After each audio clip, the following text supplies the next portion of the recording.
Just want to welcome everyone who's trickling in. We're opening up the public portion of our regular meeting. Deliberative will commence at 10 a.m. and Deliberative is run by the Madam Moderator over there, and she'll open everything up, and you'll be well aware when Deliberative starts. But it's good to see all the smiling and happy faces this morning. Thanks for coming out.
Good morning, everyone. If we can start taking our seats, please.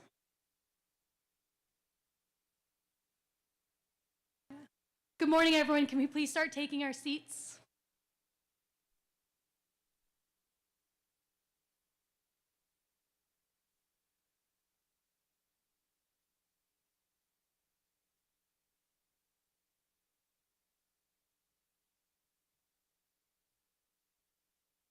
Good morning, everyone, and welcome to the 2025 deliberative session for the Governor Wentworth Regional School District. My name is Caitlin Murphy, and it's my pleasure to serve as your school board moderator. To start, let's introduce the folks in front of us today. We have Tom Bickford, school board member from New Durham, Dana Streeter, school board member from Ossipee, Dr. Elizabeth Scheckler, school board member from New Durham, Mary Schillerith, at-large school board member from Wolfboro, Charlene Seibel, school board member from Wolfboro, James Pittman, school board member from Effingham, Brody Deshays, chair and school board member from Wolfboro, Dr. Carolyn Arkelian, superintendent of schools, Shane Archambault, Esquire, Kathy Oblinas, business administrator, Kathy Legacy, school board secretary, Michelle Capone, school district clerk, and our assistant moderator for today, Randy Walker. Before we delve into any substantive matters today, I want to review some of the preliminary rules we're going to follow. First, there may be some audience members who are not registered voters in this district. We're more than happy to have you here, but I do want to remind you that you may not vote on any issues today, and to do so is a criminal offense. Additionally, the purpose of today's meeting is to explain, discuss, and debate the articles before us, but our primary purpose is to determine the form of the articles that will appear on the ballot in March. Today, we will not vote on any substantive issues. We will just determine the form of the articles on the ballot in March. Article 1 is regarding school board elections for the members and officers who are running. We will not discuss this article, as you will simply vote for the candidate that you will prefer in March. There is one contested race this year. It is for the school board member, Ossipee, a 3-year term, and the two individuals running are Robert J. Bowie Sr. and Danielle Jean Von Dusen. Thank you for being willing to serve. I offer you the best of luck. The remaining articles that we'll discuss today can be found in the back of your annual report. When we get to the articles we're discussing, if you desire to amend the article or make a substantive motion, please keep it simple and straightforward, as we all need to be able to follow along with the amendment. I will also not allow amendments to amendments on the floor at the same time. As we operate under SB2, there are 3 procedural rules that we must follow. First, an article cannot be killed by tabling or passing over the article. Second, the budget amount in Article 2, the default budget amount in Article 2 cannot be amended, as it's a fixed by law. Third, any wording that is prescribed by law also cannot be amended. For this meeting today, I will not follow a set of parliamentary rules. I will welcome discussion, but it needs to be about the article that is being discussed at that time. If an article is not amended, it will appear as is on the ballot. If it is amended today, then it will appear in the amended form on the ballot in March. As each warrant article is submitted by the board, I will recognize a board member to speak onto that article first before opening the discussion to the floor. For those of you who choose to speak, please use the microphones that we're all able to hear you, as well as those that are listening from home, and please state your name and what town you're from.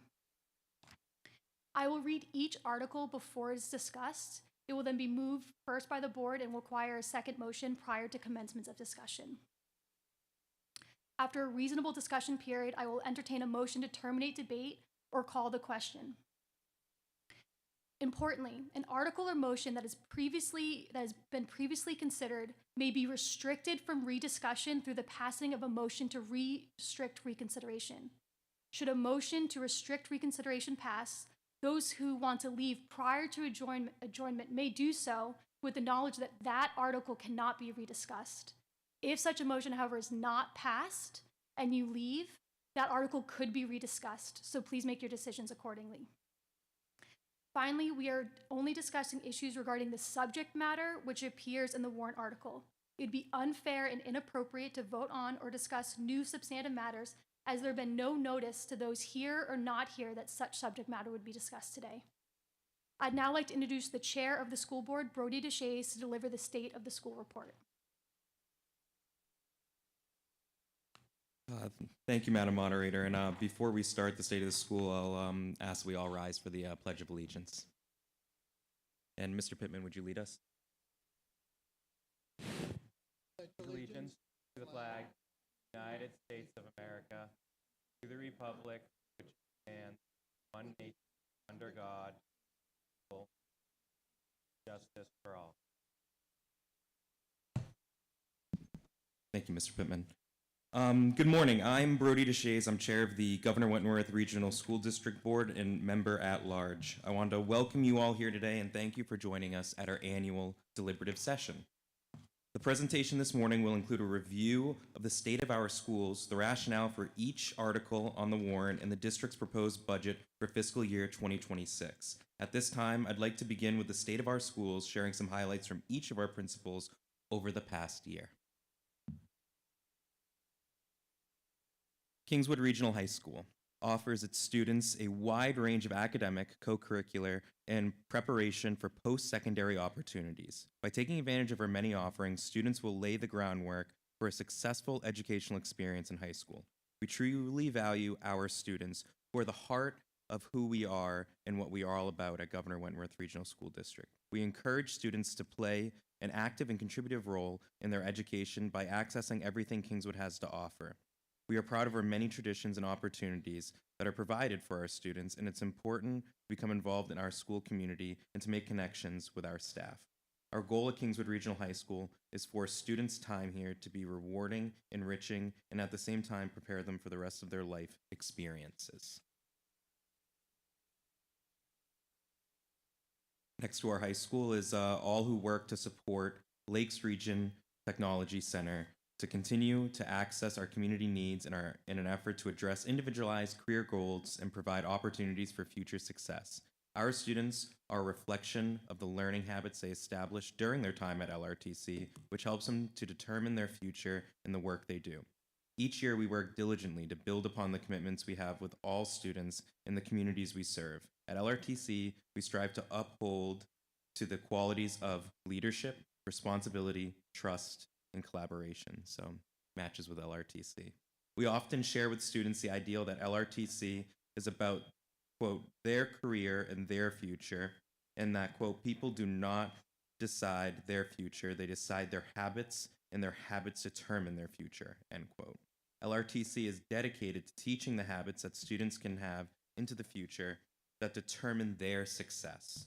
The staff and administration of LRTC appreciates and is grateful for the work that GWRSD does to support all of us at LRTC. Kingswood Regional Middle School.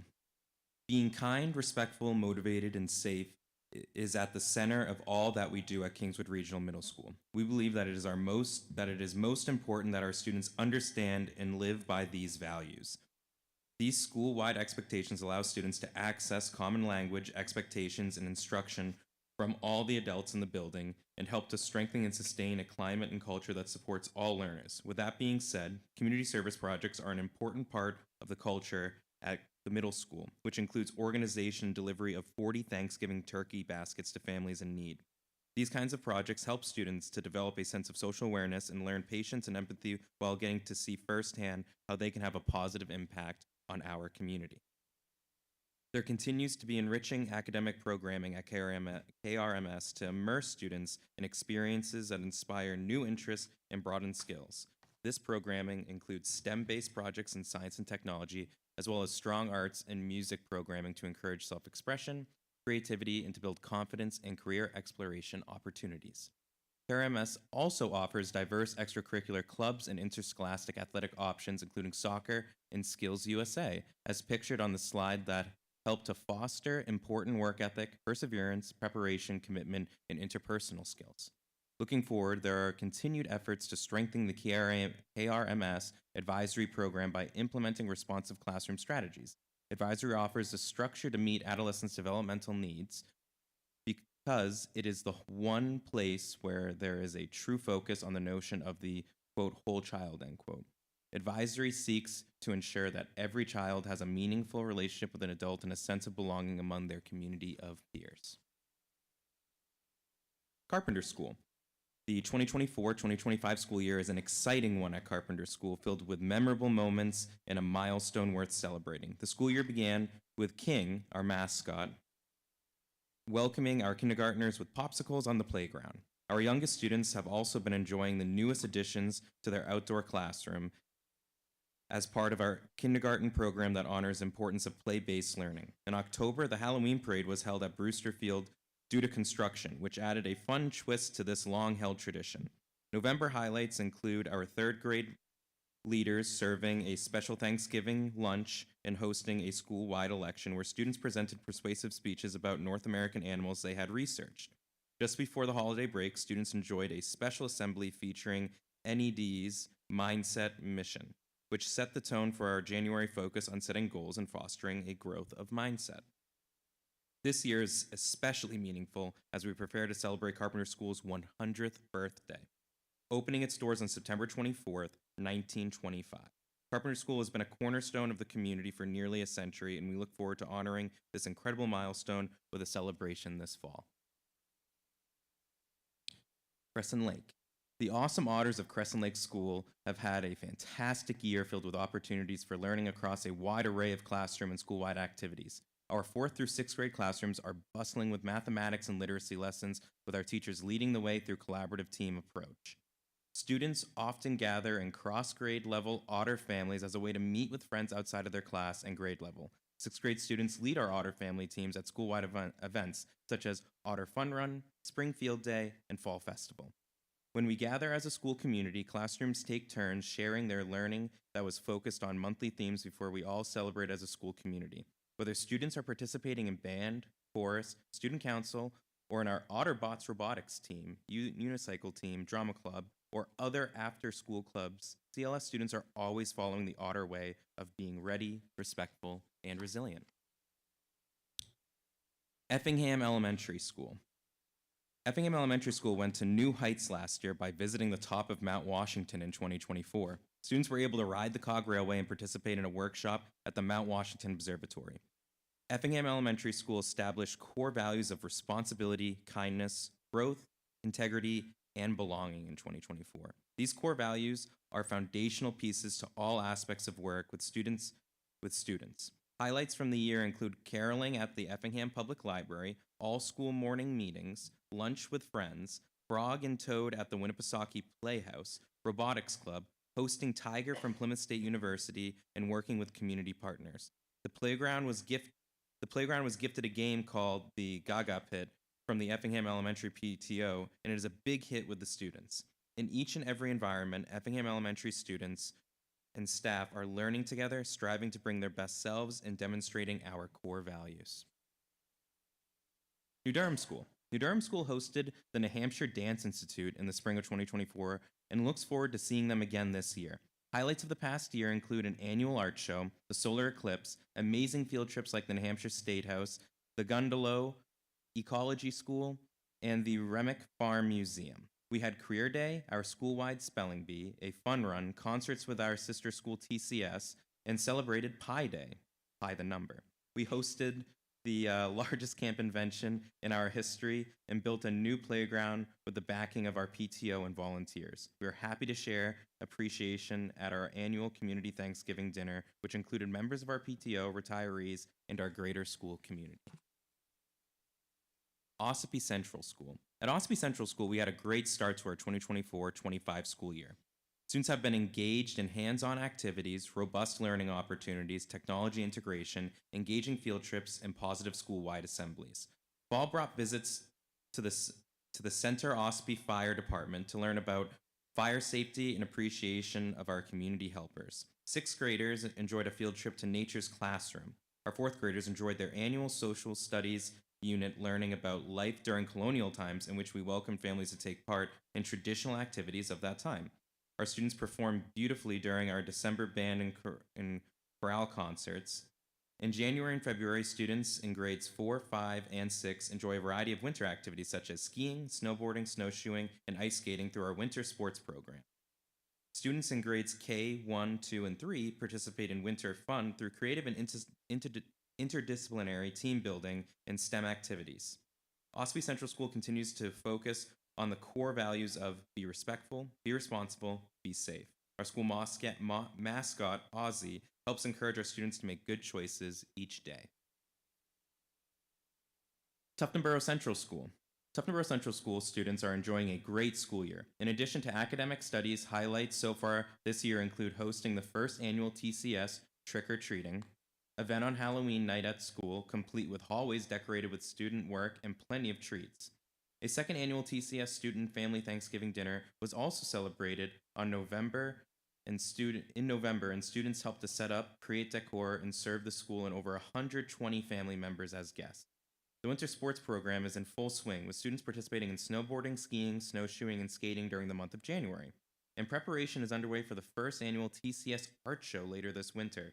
The 4 school habits at TCS, to be ready, a thinker, considerate, and a contributor, are at the heart of TCS in all they do. Before closing my remarks, I'd just like to extend my deepest gratitude on behalf of the entire board to our faculty, staff, administration for your compassion, dedication, tireless efforts on behalf of our school district community. Thank you also to the families and community members for your ongoing support, which allows us to remain the outstanding school district we are known to be. The students entrusted to us will always be at the forefront of our decisions and our aspirations as a board. That concludes my State of the Schools, and now I'd like to turn things back over to the moderator. Thank you. Thank you. All right, I will start by reading Article 2, and then that will be our first article to open for discussion. Article 2. Shall the Governor Wentworth Regional School District raise and appropriate as an operating budget, not including appropriations by special warrant articles and other appropriations voted separately, the amount set forth in the budget posted with the warrant or as amended by vote of the first session, for the purposes set forth therein, totaling $67,427,393. Should this article be defeated, the default budget shall be $66,574,504, which is the same as last year, with certain adjustments required by previous actions of the Governor Wentworth Regional School District or by law, or the governing body may hold one special meeting in accordance with RSA 40:1310 and 16 to take up the issue of a revised operating budget only. Note, this warrant article, operating budget, does not include appropriations requested in any of the other warrant articles. The school board recommends this appropriation 6-2-0. A majority vote is required. I've been notified that Chairman Deshays will be the first to motion this article and will discuss it. I'll make a motion to accept Article 2 as written. Thank you. Do you have anything And to- I'll speak to my motion. I'm going to give a long presentation on our budget process and our budget. So you'll see the budgeting preparation begins in October with staff members in each school providing the school principal with their budgetary needs. Each administrator submits a budget to the SAU office. The business administrator and superintendent of schools meet with each leader to discuss the request. If there is a large increase in an individual budget, unless there's a special circumstance or a very well-justified rationale, the administrator is asked to review the budget and reduce it, while keeping priorities intact. If any increase remains that doesn't have a strong justification, a second cut may occur. Personnel requests are made at the same time. Requests for positions may or may not proceed to the Finance Committee, depending on the strength of the rationale outlining the need for the position. This year, we discussed reductions in positions and a few additions. Public meetings in November to discuss the budget this year were held November 12th, 13th, and 14th. Following these meetings, additional cuts were made in order to lower the budget further. There were 2 other opportunities to hear about the budget. The first was at the December 2nd school board meeting in New Durham, where the preliminary budget was presented. The second time was January 6th at the school board meeting when the budget was adopted, which happened here at the Kingswood Arts Center. You'll see we're at the end of the process. If you go back to the last slide, we're at the end of the process. But move on to the next slide, which is enrollment. The district's enrollment data for the current year highlights a mix of growth and decline across schools, painting a nuanced picture of student population trends. Effingham saw the most significant growth, with enrollment increasing from 108 to 120 students. This notable rise demonstrates the potential for growth in certain areas of the district. Crescent Lake is also experiencing an increase, with student numbers rising from 174 to 181, indicating stable or growing interest in the school. Similarly, Tuftonboro showed a slight but steady increase, moving from 95 to 99 students, reflecting consistent enrollment. On the other hand, several schools faced declines in student numbers. Ospey experienced the largest drop, with enrollment decreasing from 294 to 275, representing a significant shift. New Durham also saw a notable decline, falling from 158 to 144 students, which may reflect demographic changes or other local factors. KRMS, the middle school, showed a decline from 362 to 345 students, possibly due to the shifts in the population feeding into the school. At KRHS and LRTC, enrollment dropped slightly from 733 to 729, reflecting stability but with a slight downward trend. Overall, the district's total enrollment declined from 2,116 to 2,076, a year-over-year loss of 40 students. While certain schools have shown promising growth, the overall trend points to a gradual decline in district-wide enrollment. This data underscores the importance of understanding local demographic changes and addressing factors influencing these shifts to ensure long-term stability and growth across all schools. Move on to our general fund, specifically employees. Employees represent the vast majority of the budget in education, as they are the foundation of everything we do. Our workforce includes dedicated classroom teachers, paraprofessionals, special educators, school counselors, nurses, administrators, custodians, food service staff, and transportation teams. Each plays a critical role in creating a safe, supportive, and effective learning environment for our students. These individuals are not just employees, they are the heart of our schools. Without their commitment, expertise, and hard work, we simply couldn't operate. They are the ones who inspire learning, build relationships, support our students' academic and emotional growth. Investing in our employees is not just about salaries, it's about providing professional development, supporting their well-being, and ensuring they have the resources they need to succeed in their roles. Our workforce is key to delivering high-quality education and maintaining the excellence our community expects and deserves. On this slide and the following slide, the decreases reflected in these lines result from thorough review by administrators to identify and implement reductions where feasible. Particular attention was given to building maintenance and capital improvement items, which were scaled back to help offset the costs of repairs and maintenance scheduled for completion during the current school year. The professional services line highlighted the contractual agreement supporting students who attend Lakeside Academy, one of the district's alternative programs, along with mandated special education services. These adjustments demonstrate our ongoing efforts to balance fiscal responsibility with the need to meet both educational and operational priorities. And the next slide will show our general fund continue.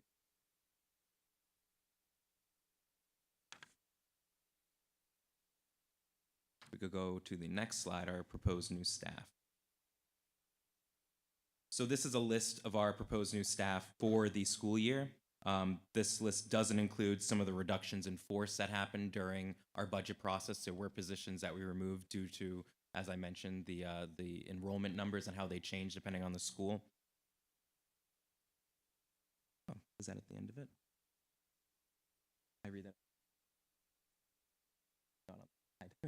I'll highlight the reductions at the end. It's in our notes, but it's not specifically on the slide unless I'm. Oh no, it is. My apologies. So, but I'll highlight those two reductions. So first we have our maintenance technician.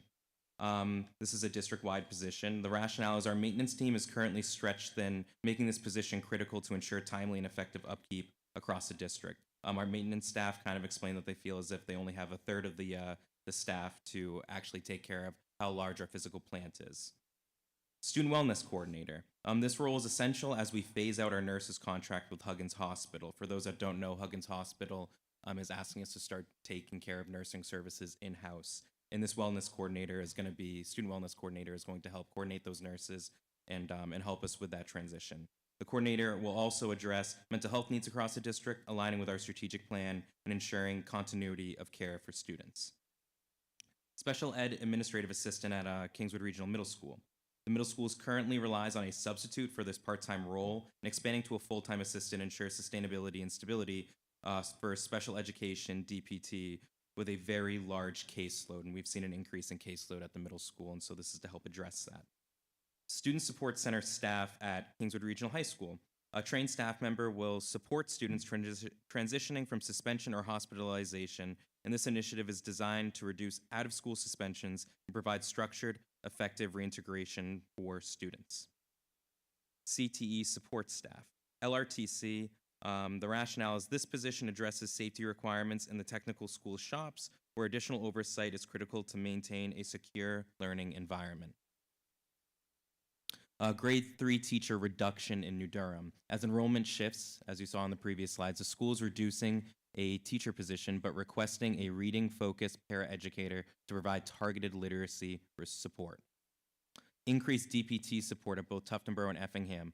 Both schools require an expanded DPT roles to ensure full-time support for special education case management. This aligns with the administrative negotiation to relieve principals from acting as case managers, which created logistical issues and would require another principal to come to the school in case conflicts of interest happened. Having a full-time staff member to handle this will alleviate that and better serve parents, students, and administrators. Grade 6 teacher reduction at Crescent Lake. With student enrollment declining as the grade bubble moves, we had a bubble that kind of moved through our Wolfboro schools. This reduction aligns with staffing with the current needs at Crescent Lake Elementary School. DPT preschool, special education. The current preschool case manager is overextended across the entire district, and adding this position ensures compliance with legally mandated services and better support for students and families. Next, we have the Student Wellness Coordinator job description, which is listed up here. We had a lot of questions at our final budget hearing on January 6th, so we thought it might be good to really highlight what this job description is and what will look like once implemented in our district should the voters support our budget in March.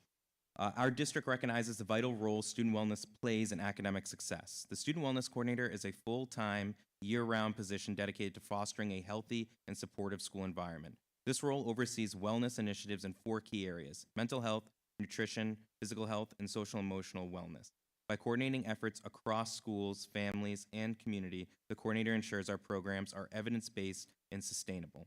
The coordinator's responsibilities include implementing wellness policies that meet the state and federal standards, acting as a bridge to community health organizations, and leading staff, like the school nurses, counselors, and social workers, in their effort to support students. They also collaborate with food service director to enhance nutrition programs and work on prevention initiatives like drug and alcohol education. To qualify, the candidate should have a master's in a related field and significant experience in education, human services, or public health. They must also possess strong communication, facilitation, leadership skills, and a commitment to equity and confidentiality. This position reflects our district's commitment to creating a supportive, inclusive, and healthy environment where students can thrive. And as mentioned, I mean, one of the top priorities of this wellness coordinator job, when if it's passed and when we fill it, will be transitioning to in-house nursing staff again from the Huggins contract. Next, we have our revenue budget. Understanding our revenue source is fundamental to planning and sustaining the operations of our district. New Hampshire schools rely on a diverse mix of funding from state aid, federal contributions, and local revenue, each playing a vital role in meeting the educational needs of our students. State aid provides a significant portion of our funding. At its core is adequacy aid, the primary source of state funding designed to ensure a baseline level of financial support per student to cover essential education services. Building aid is another critical state resource, helping districts manage the costs of school construction and renovation projects. This funding is particularly important for upgrading facilities while reducing the tax burden on local communities. Additionally, vocational aid supports career and technical education CTE programs, which are vital for hands-on learning opportunities, such as those offered by the Lakes Region Technology Center, LRTC. To address the needs of students requiring specialized support, special education aid provides funding for high-cost services, ensuring equitable access to resources. Lastly, child nutrition aid supplements our school meal programs, promoting healthy and well-being for students who may face food insecurity. Federal funding also plays a key role, with Medicaid being an important source of reimbursement for health-related services provided to students, especially those in special education. This funding helps the district offset costs for mandated services, ensuring compliance while maintaining financial stability. Local revenue supplements these state and federal contributions. School lunch sales provide direct support to our child nutrition programs, while tuition from out-of-district residents adds another layer of funding as schools from outside our district enroll in our schools. The diversified revenue mix is essential for sustaining programs, maintaining facilities, and meeting the needs of our students. Balance between state, federal, and local contributions allows the district to operate effectively while ensuring financial stability. Monitoring and managing these sources carefully will remain a priority to secure long-term success for our school.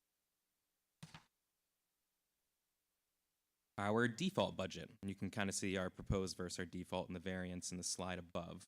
The official ballot law, commonly referred to as SB2, defines what must be included in a default budget. Default budget reflects the prior year's approved operating budget, adjusted for any legally required changes or obligations such as debt payments or contractual agreements. It does not include one-time expenses from the previous year. The purpose of presenting a default budget is to provide voters with a clear picture of what the district's budget would look like if the proposed operating budget is not approved. It is important to note that the default budget is only slightly different from the proposed operating budget, reflecting many costs that are outside of the school district's control.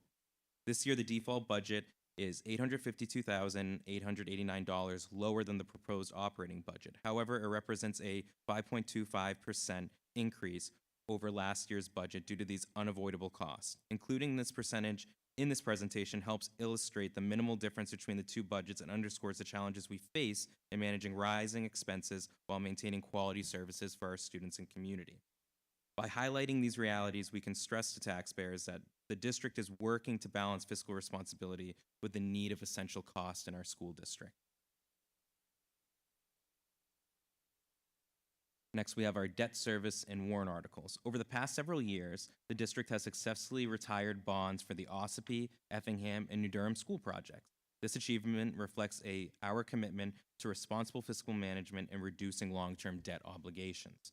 The principal, or the remaining debt from the Kingswood complex project, continues to decrease each year as we make scheduled payments. However, it is important to note that as the principal decreases, the amount of state building aid we receive also diminishes. State building aid is calculated based on the outstanding principal, so that amount lowers.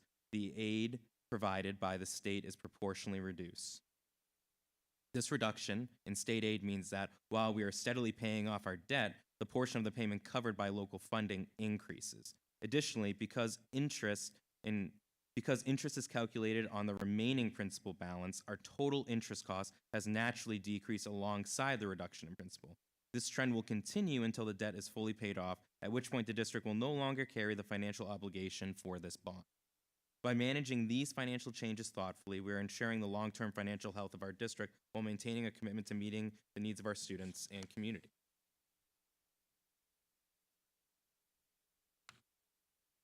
This chart shows the potential tax impact of the budget. The difference between the 2024-2025 tax rate and the 2025-2026 projected tax rate per thousand is as following. Brookfield increases by 73 cents. Effingham decreases by 31 cents. New Durham increases by $1.03.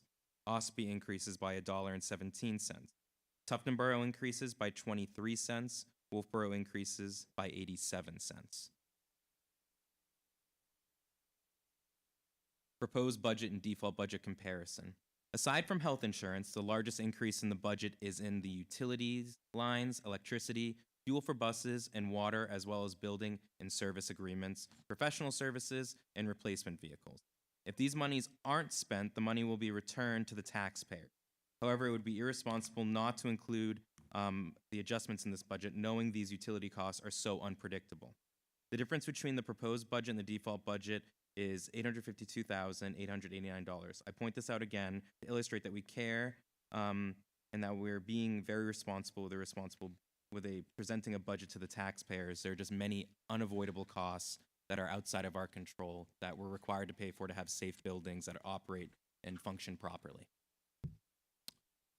And with that, the board and the administration can answer any questions, and I will turn it over to the moderator. The floor is open for discussion. As a reminder, if you use the microphone, please use the microphone and introduce your name and the town you're from. Thank you.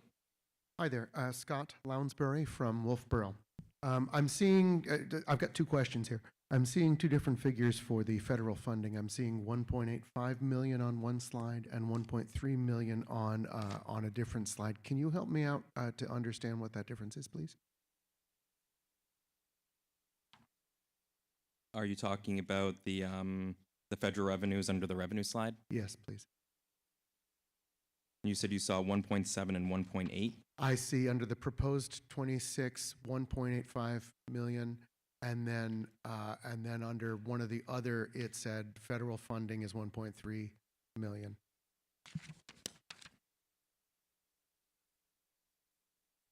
The 1.3 million, I think, is on the default budget slide. Is that correct, sir? It may be. I think so. Yes, but yeah. Okay.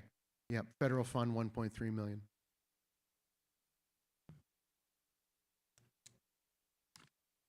You want to answer that, Kathy?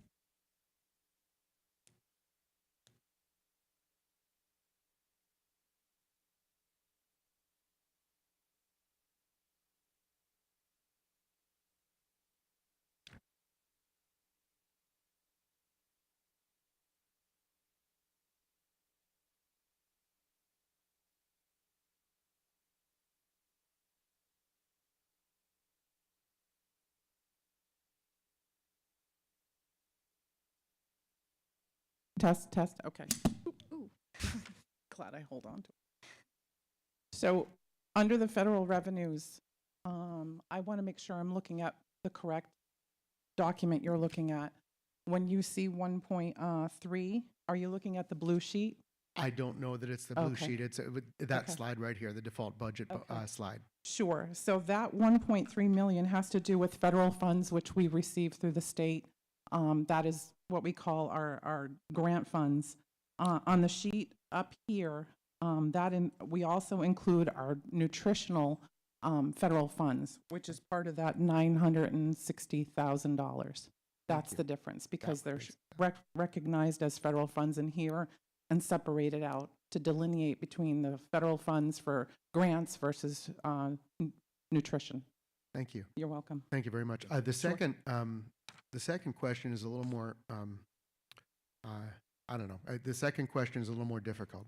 But coming from the White House, recent presidential orders regarding the dismantling of DEI programs have talked about the fact that federal funding might be cut for any school that continues with DEI initiatives.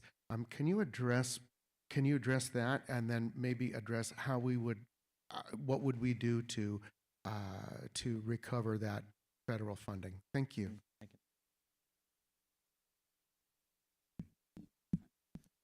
Yeah. So we don't receive any DEI funding in and of itself, and based on the feedback that we've gotten from the School Boards Association is we will need to update any of our current policies to be in line with any of this federal guidance, mandates, et cetera. And to make sure that we're in line with their timelines, it might mean expedited review. So we will work with the Academic Affairs Committee or the entire board if it's necessary to have to suspend our policy, make sure we update some of our policies. I know School Boards Association, the New Hampshire School Boards Association, who provides us with some legal guidance and help with policy making, they did send out a memo that kind of explained with some of the Title IX mandates that have changed. They recommend kind of immediately going back to the 2019 version of their policy. So that's something that we'll be handling over the next month, ensuring that we're in compliance with all the federal requirements so we can retain that funding. Otherwise, we'd be sacrificing millions of dollars and having to pass it on to the property taxpayers, and we don't want to do that. So it's in flux, and we're working the best that we can to make sure that we can retain those revenues in accordance with what is an ever-changing. It seems like every morning there's new guidance or new orders that come out that we have to be proactive with and implement locally. I'm so sorry. So to follow up, will then what kind of DEI initiatives are we going to have to either get rid of, eliminate, or can you talk a little bit about that? Thank you. I'll let the superintendent. Do you have any thoughts on that? I mean, I'm not entirely sure if it would be impacted, but. So as Chair DeShays mentioned, we don't receive specifically DEI federal funding or state funding. We don't have DEI positions We don't have programs that are called DEI. We have policy about equity. We have school board decisions around safety and belonging for students. So those are things at this time we are still permitted to enforce and allow in our schools. But as was mentioned, you know, as things change, we'll have to reassess and reevaluate what we have to make sure that we're compliant. Thank you.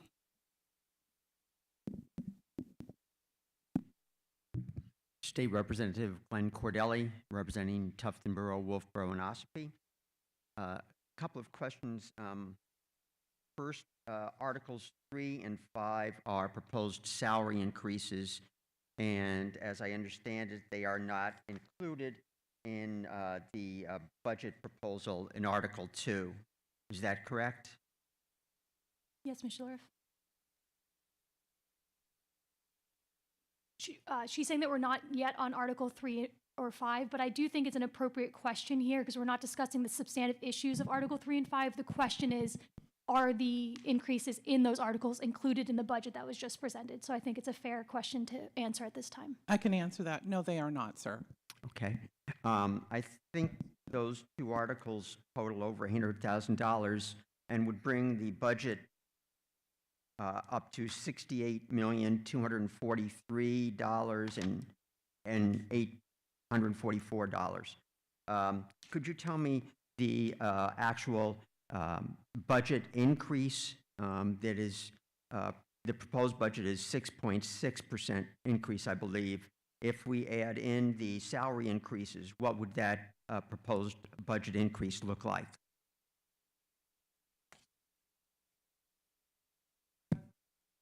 Correct.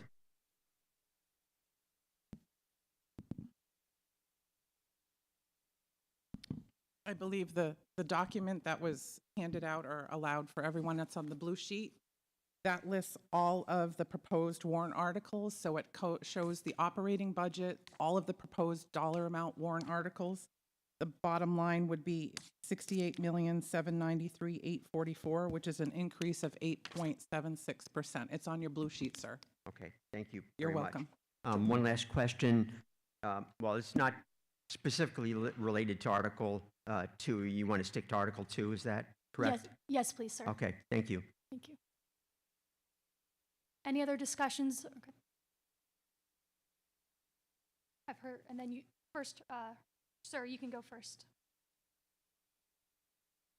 My name is David Bickford from New Durham, and I see there were two people that dissented in their vote, and I was wondering if we could hear if they're, from them, what their reasoning was. One is not here. Mr. Pike, he had a family obligation he couldn't avoid. And so he gives, I should have announced that at the beginning of the meeting, but he gives his best to everyone. He apologizes. The other is Ms. Seibel. So if Charlene would like to talk to it, she may. But she can't be forced to. Right.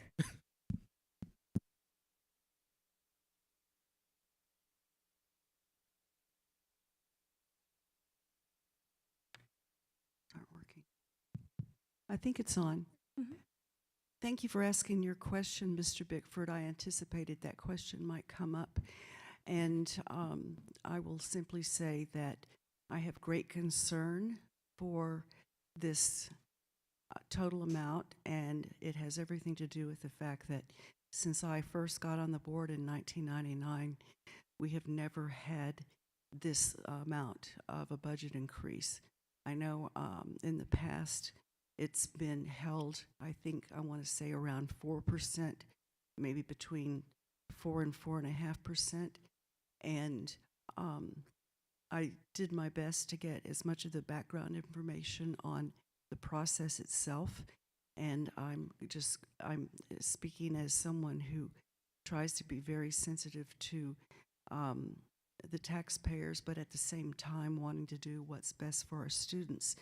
I just have great concern about this particular number, and that although we are very much an employee-driven operation, I just, I was very concerned, and I thought that I could not in good conscience support that amount of an increase.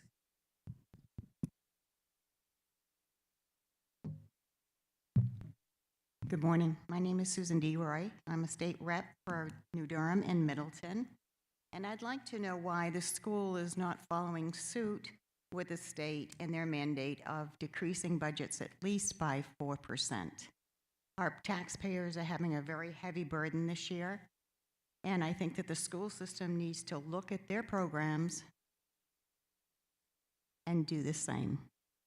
We can't continue this burden. As I walked through all of our towns when I ran for office, I could not believe the poverty that we live in. We have people who have garbage all over their house. They can't get rid of it because they don't have any money. I can't believe people can't fix their houses because they don't have any money. But yet 60% of New Durham's budget is going to the school.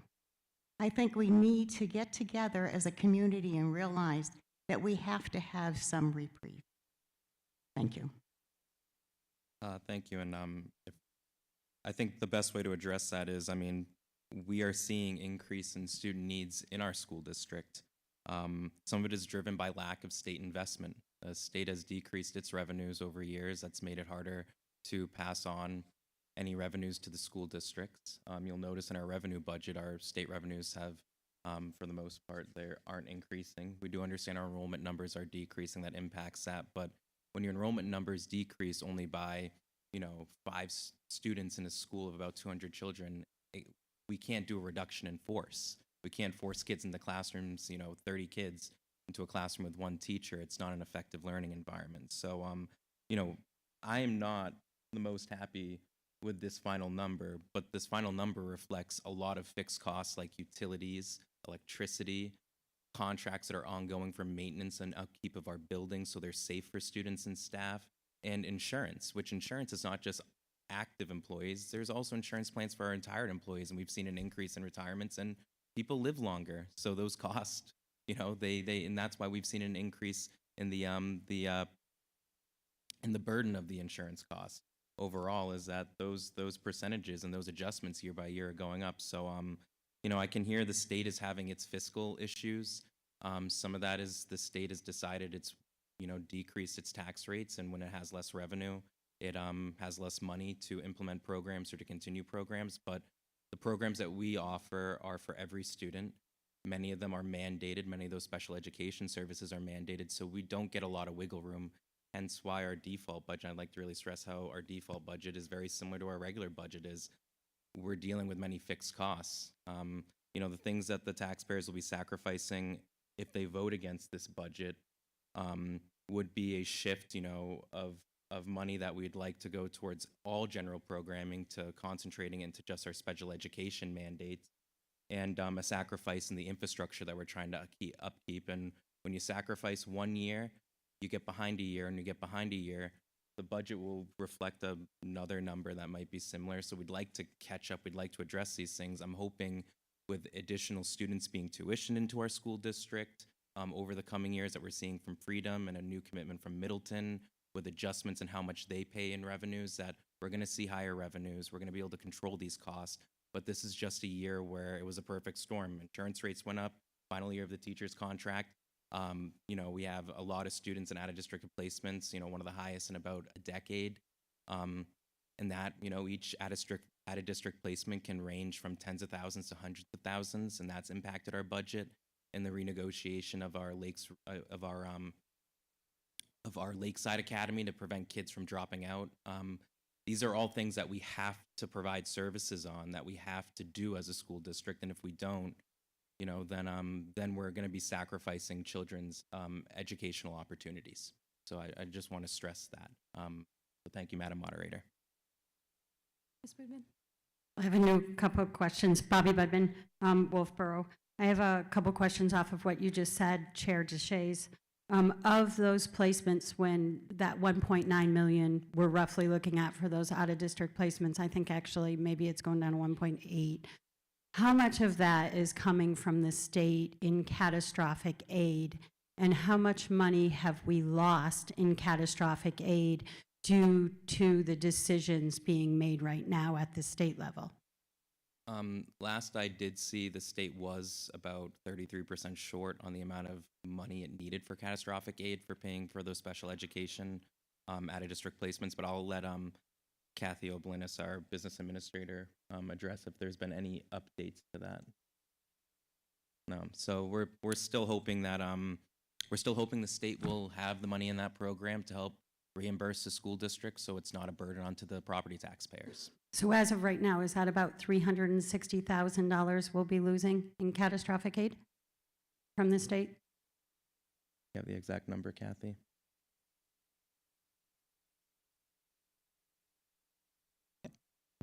I don't have that exact number. I know that when we talk with DRA has to hold it to what the state is funding it at, and that's based on our full amount, and then she decreases it. We agree upon it. So it's on the MS-24, the decreased amount. I don't have that paperwork with me. I do Okay. have it in the office, though. But Okay. DRA holds us to what the state is funding it at. Okay, I am looking at your special education budget request for fiscal year 2026, and I'm noticing that we're off about 852,000 between default and our overall budget. I'm noticing that it's about roughly $632,000 that we're looking at an increase. That $632,000, is that included in the default budget, or if we do not pass, are we trying to scramble to get that $632,000 from somewhere else? That was my knowledge, yep. So that's what when I talk about that cost shift, we'll have to pay for those out-of-district placements and those special education services. Okay. Some are in-house, some are out-of-house, and we'll have to move money from some of our regular education expenses or other programs, other things that we do, upkeep to infrastructure, and we'll have to shift it. So address those needs. 632,000 of that 852 is special education.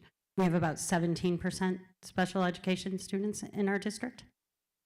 When you consider the variance, yes, because a lot of our new positions, we've helped fund those with, if you saw the decreases on our regular budget, we decreased a lot of our Okay. general operating lines. So I just want to clarify one more time, that 632 is not included in the default budget. Correct. Okay. You pointed out it's about 75% of our variance is special education costs. Okay. Thank you.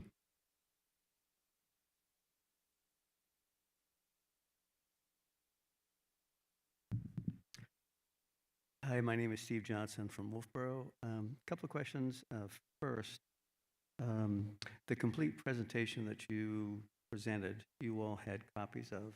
We've got this copy that I picked up in the atrium coming in. I wonder if a complete copy is available for anyone at their request so that they could read what you did, Mr. Chairman, and It's posted on the website. post it on the website. So we have to Yes. go there and print it ourselves. And to my knowledge, we had a pop-up, so the first thing you see on the website is a pop-up that you have to close Great. out. Thank with all you. the Second deliberative question. info. Right. That is on the website. It is on the website. I made sure it was on the website because I imagine someone would love to see that. Okay. Oh, great. it isn't? Oh, the script from the January meeting is, today isn't, but it's about the same, and it will be after this. My apologies. Thank you, Okay. Stephanie. So what you read today, we can visualize later today. Yes. Well, maybe not later today, later Monday, because Monday, we don't have okay. any staff at the SAU office because it's a weekend. Okay. So I would So- echo Darlene's chagrin at how much we're increasing in the overall budget. And it would be important to see your presentation as far as the default budget and so on and so forth. So that's why No, I agree. I would echo that concern. Secondly, can you define equity for me? And the reason I ask the question is, does that mean that we have two people that are doing a task, whatever the task might be, whether it be sports or school or whatever it might be,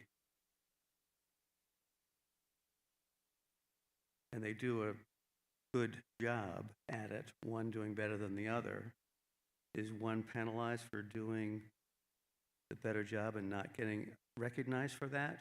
So I just want to get a clearer understanding of what your idea of equity is. And that can be for anybody. That can be for the superintendent. I can answer that. I know it's not an Article 1 question, but I think it's important because it was mentioned in our presentation on the state of the schools, and it does. So I think, and I got a similar question from Representative DeRoy about a couple of weeks ago about equity, concerns about what is equity. Some people don't like this idea of, and I do hold, we don't expect that we're going to mandate the same outcome. It's not possible. Every individual learner is different. When I, at least my understanding, the superintendent can add or can correct me, but when we talk about in our strategic plan equity, it's primarily about equitable access. So that would be, there are some students like myself when I was growing up, I didn't need a reading specialist. I didn't have dyslexia. They screened me. I was fine.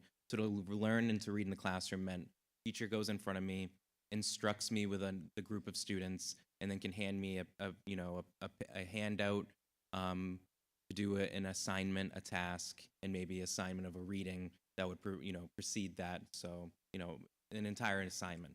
Some students need additional help. There needs to be an additional teacher in the room that provides help to maybe that student, a couple of others, and there might need to be out of class time to help that student if they have dyslexia. And when we talk about equity in that sense, it's that, well, there were a different amount of resources applied to each student, but it gave them at least an equal standing in being able to accomplish the same task. They might still accomplish a task to varying degrees of success. That's why we have grades, and that's why you'll see in the I guess we have in our annual my question would be exactly to your point. It's not about the outcome at the end. If you're helping someone at the start to give them a leg up to raise them up, by all means, I think everyone is in favor of that. My issue would be is if you have two people doing the same task, one is given a different outcome because of his or her station, so to speak. So as long as you're telling me that that's not applied, I'm very good with that. If you're applying the fact that if someone needs help as far as dyslexia, by all means, give them the help to have them raise them up as opposed to pulling the other person down at the outcome stage. So good, thanks. That's it. Last question for me is, as I understand it, we're reducing staff, teaching staff. We're increasing administrative staff, potentially, and then we're losing student population, and we're raising the budget. That's counterintuitive to me. And yes, I understand fixed costs, so please don't have to go over that again.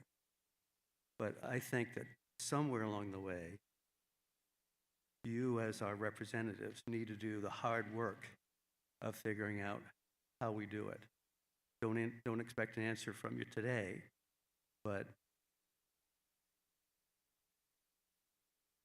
it just seems counterintuitive. Yeah, if we could go back to a few slides to the proposed staff, and thank you, Heather. I do want to point out that none of these positions are administrators. Not even the student's wellness coordinator is not an administrator. Maybe not this one, Mr. Chairman, but the new position that is having a master's degree and so on and so forth, that is. That's not an administrative position. That's not administrative. No, we would not classify as administrative. They would be, I'm pretty sure they'd be in the CBA, correct? Yep, they would be in the teacher level. They'd be teacher level, but not in the CBA, so they'd be equivalent to, our professional staff, but they wouldn't be part of the collective bargaining agreement. Okay. Yeah, so, and yeah, to the superintendent's points, most of our teachers have masters, but these positions are not administrative. I mean, I do see special admin assistant, but that's like an administrative assistant, not that they do administrator work. So it's different. So to clarify, yeah, I mean, you have a question, Charlene? I do, just for some clarification, and maybe I misunderstood in January, but there were questions about the wellness coordinator, and it was my understanding that they're not part of any CBA. Is They're that not, correct? no, and I corrected myself already on that. Okay. But they would be not, they would be equivalent to like a professional staff teacher. They would not be an administrator. So they'll be what's called an at-will contract? Is that No, a letter contract. a letter contract? Correct. And can you help us understand what a letter contract is? It's a contract that's not in the collective bargaining agreement. That's someone, like, contract you sign for employment. Okay, and we have other examples of that in the district? Yeah, we do.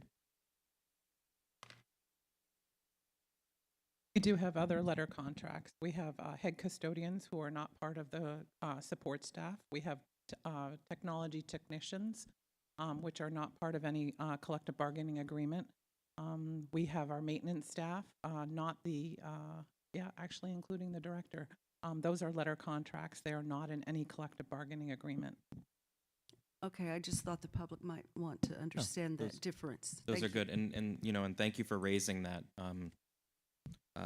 you know, Steve, because you know, it's one of those things where we've heard that the last couple of years. Oh, there's new administrative positions. Since I've been on the board, to my knowledge, I don't think we've approved a new administrator position in my 3 years. Let me rephrase the question then. When we were at the budget committee, school board committee meeting, as I recall, the administrative staff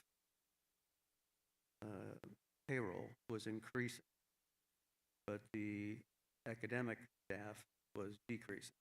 Is that true? No. Okay. We're in our final year of our CBA with our teachers, GWIA, so the Governor Wentworth Educators Association. Their last year's a 3% adjustment, if I'm remembering correctly. We did renegotiate our CBA, so our collective bargaining agreement, with the Governor Wentworth administrative team, which is our principals and some of our assistant principals. There's 12 of them in that bargaining unit. And we are putting forward a warrant article after negotiating their contract for them to have a 4-year agreement with a 4% adjustment each year. And we will discuss that in our subsequent warrant article after that, and we can explain the rationale to that, why that percentage, and what kind of information we looked at to help inform us and to keep them in line with what other administrators are making in equivalent school districts across the state. Great. Last thing would be my support of the default budget in regard to all the things that we stated, and in regard to the increased cost and how difficult it is for people to make ends meet in what we've already heard and expressed. So, thanks. Thank you. Brody, one more thing. You have to be recognized by the moderator. Caitlin, could I Yeah. just make a comment because Absolutely. Mr. Johnson referred to my vote. I just wanted to additionally state that in all my years on the school board, this year was the first time I've ever voted against a budget, and it really pained me greatly to do so. It was not a decision that I took lightly, and I'm just very concerned.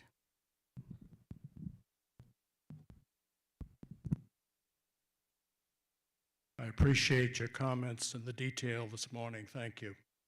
I'd like to remind people that the discrepancy in our tax burden in different towns and the fact that the state funding of schools continually decreases is what causes the difficulty in our tax rates.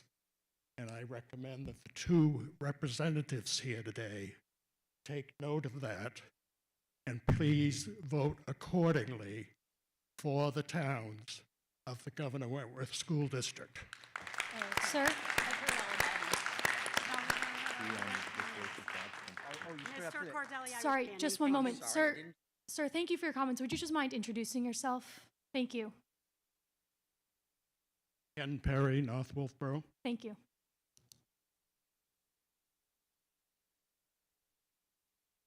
Bobby Budman, Wolfboro.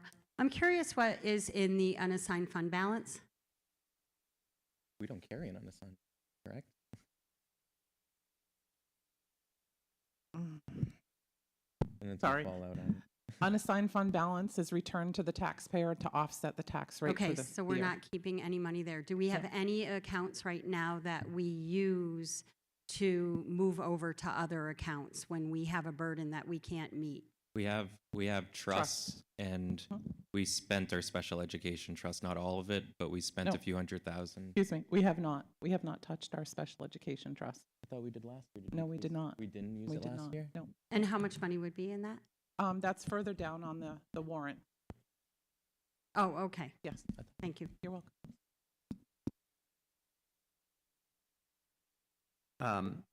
Based on sorry. previous question, I was wondering if anyone could tell me if the district has not received the funding allotted to them per current state law in any year.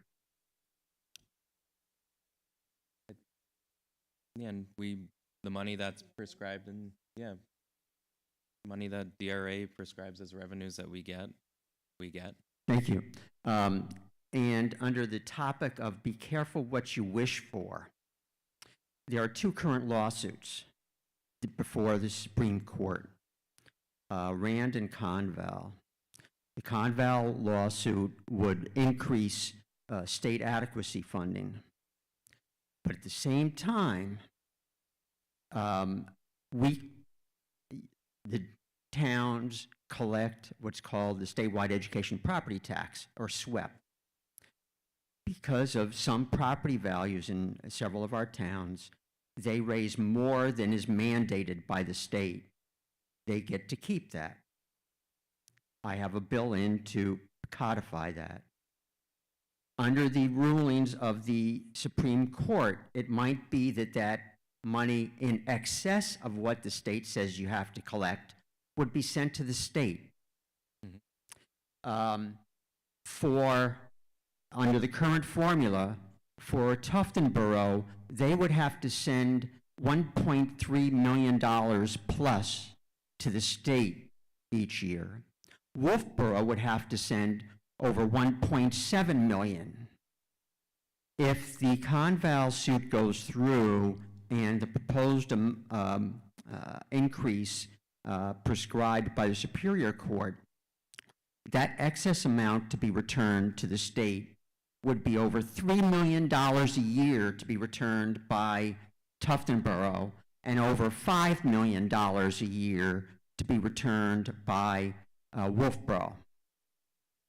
I'm wondering how the district is planning to cope with those possibilities of those tax funds raised by local taxpayers to be returned to the state.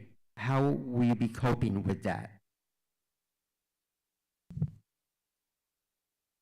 I think it's important to remember that governing bodies, we look at what we're statutorily required to do, whether it's in federal and state law, meet those commitments, meet the existing commitments that we've made to our students and taxpayers, and ensure that we raise the revenues based on the budget we presented to meet those goals, those needs. And the only way that we are allowed in the state of New Hampshire, any political subdivision is allowed to raise revenues, is via local property taxation. How the state raises its funds, the state can tell us how we're allowed to raise our funds. The state is allowed to tell itself how it wants to raise its funds. That's the state's prerogative, state's choice. But we have one choice, and so, to make up any shortfall in whether it's swept, remitted to the Education Trust Fund in Concord, which is, as the court cases, as the representative mentioned, that could happen. Or other, whether it's loss of aid or gain of aid, that goes into our revenues, and DRA will offset our tax rates to make sure that we're collecting enough money to meet the budget obligations that not that we approve as a board, but that you approve, taxpayers, the residents. So our one option is to make sure that we have the revenue to meet our budget that the taxpayers approve, is to raise the revenues, and the only choice we have to raise those revenues is, as a school board, local education property tax. The state kicks in some with SWEPT, which is essentially a local property tax, because it's the same taxpayer and it's sent to the town, it's sent to the school district, but the state is the one who determines, how it's assessed and what the rate is. And then they provide additional aid from the Education Trust Fund, which is primarily funded through business taxes. So, you know, the state has its obligations to uphold, and the courts are currently figuring out what are the constitutional obligations. But at the end of the day, we have to make sure the revenues are raised. We get to do the tough job, which is making sure that kids get educated, staff get paid, manifests are signed, dollars are there, that we don't run out of money, that we're being fiscally responsible. And it would be irresponsible if we didn't raise some of these funds to ensure that our district was meeting the needs of children and taxpayers and the expectations of a good quality education that we've always expected since myself and my wife were raised in the school district. So I'm proud of what we're doing today. I'm proud of what we're working on as a school district. I am not the happiest camper with the current percentage of the budget, but as previous speakers have mentioned, the variance between our default and our proposed budget, 75% of that is special education costs, that if we don't pick up those costs, it'll be a shift and it'll impact other children in the school district. And I think that's my biggest pitch to the taxpayers today and to the residents, is that we don't have to love the number to understand the justification of it. When I get a bill for something, whether it's my car or something else, I don't always anticipate what the repair will be or the cost will be. At the end of the day, I gotta have my car working in order to drive to work, or else there will be bigger problems. And, you know, mortgage doesn't get paid, utilities don't get paid. What do you think my wife's gonna say, right? So, you know, that's the reality, is we have to make sure that we pay our bills, I guess is the best way to put it. So thank you. Ms. Bobby Budman? Budman, Wolfboro again. I just want to further the discussion of what our representative had started about swept funds. We are a school district. We are not just Wolfboro and Tuftonboro here. We're a school district. And even though we here in Wolfboro have our taxes raised through swept funds, and currently we keep all those funds, we do not send them to the state. We do have towns in our district who get money from our education trust fund through those swept funds. Money that comes from, say, the liquor store. Ospey gets about $2.8 million, is that correct, in Bobby, funding? just a swept is kept and retained locally. I Swept- understand. So the swept The that adequate Wolfboro and aid. Tuftonboro get, it Yep. buys down our local tax rate. That's right, we keep it right now. Yeah, so the swept, though, that Ospey and Effingham or some of those other towns collected, it doesn't go to the education trust fund. No, but they're getting adequate aid out of They the do. education trust fund. So Yeah. with Mr. Cordelli talking about us contributing to the education trust fund. However, there is something else that comes out of the education trust fund, and that is school vouchers. And Mr. Cordelli, you currently are trying to do universal school vouchers that alone in Wolfboro may Ms. cost Budman. the Yeah, Ms. taxpayers. Ms. Budman, we need to focus on the warrant articles, not what Yes. other people in this audience are doing. So please keep to the Yes. subject matter at hand, Yes. or we'll have to ask you to. I'm If I- sorry, I was if I can make a- answering something that got I taken make a point of off of order? the subject at hand. Madam Moderator, can I make a point of order? Yes. It just, people are looking at me. I know I'm the chair, but she's the chair today. So if you have a Yes. point of order or complaint or you want to speak, Yeah. she's the one who gives you permission. I don't. So please don't look at me, or when you have an objection, don't look at me. I'm just here to participate and be part of the governing body to answer your questions. Ms. Budman, do you have a question or I'm comment at- related to this warrant article? No, thank you. Okay, thank you. I know I had asked you before, I'm sorry, Susan DeVory from New Durham again, State Rep. We talked about the federal grants that you had the last couple of years. You put in 1.8 million request and you got 5 million. Are you anticipating another 5 million this year because you put the same amount in? I think, and I've seen some things online, and Kathy Oblinus can correct me if I'm wrong, but that reflection of that 5 million, a good portion of that is ESSER funds, correct?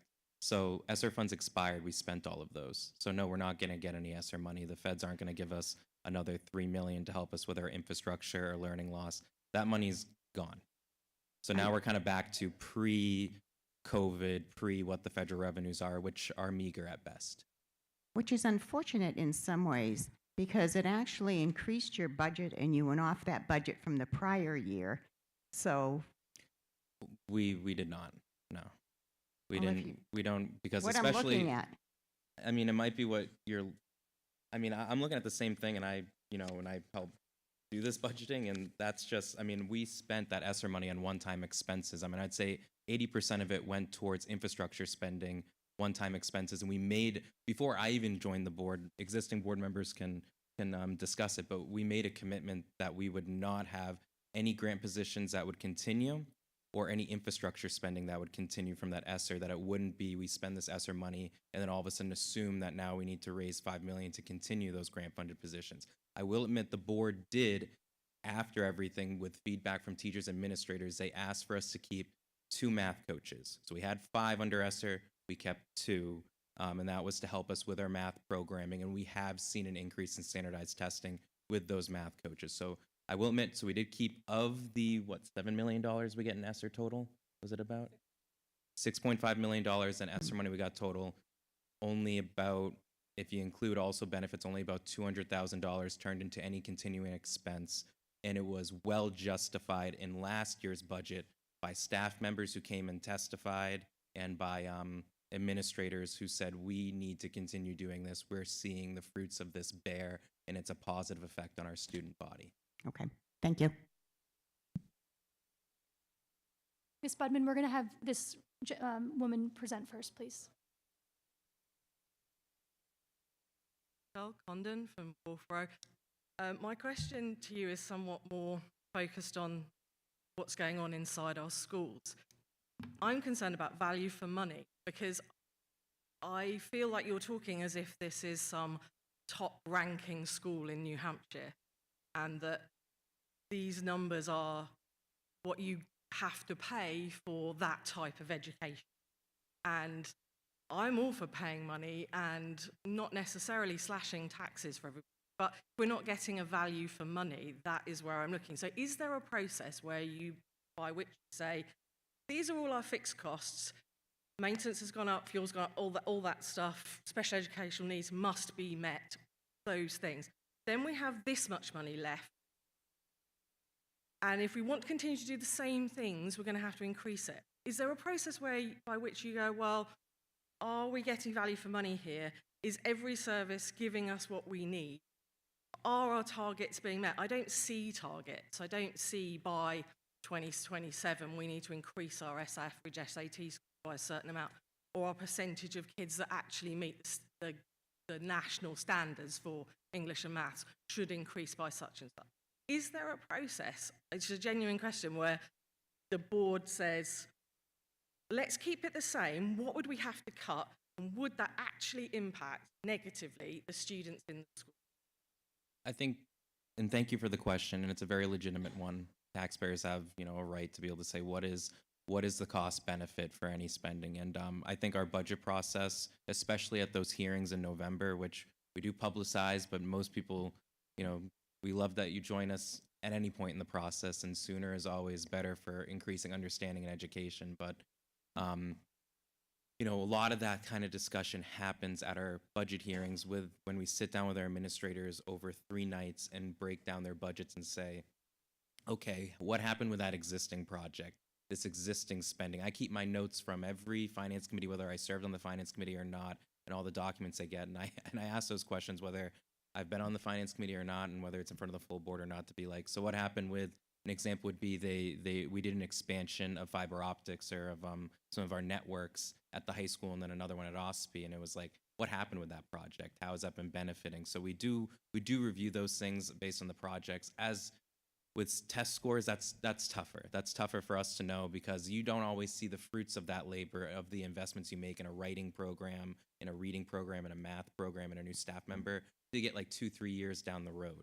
We have a newer board. We have a fair amount of newer members, so we try our best to work with our administrators to say, what are the improvements that we're seeing? And not always can all those improvements be measured in just a test like the SAT.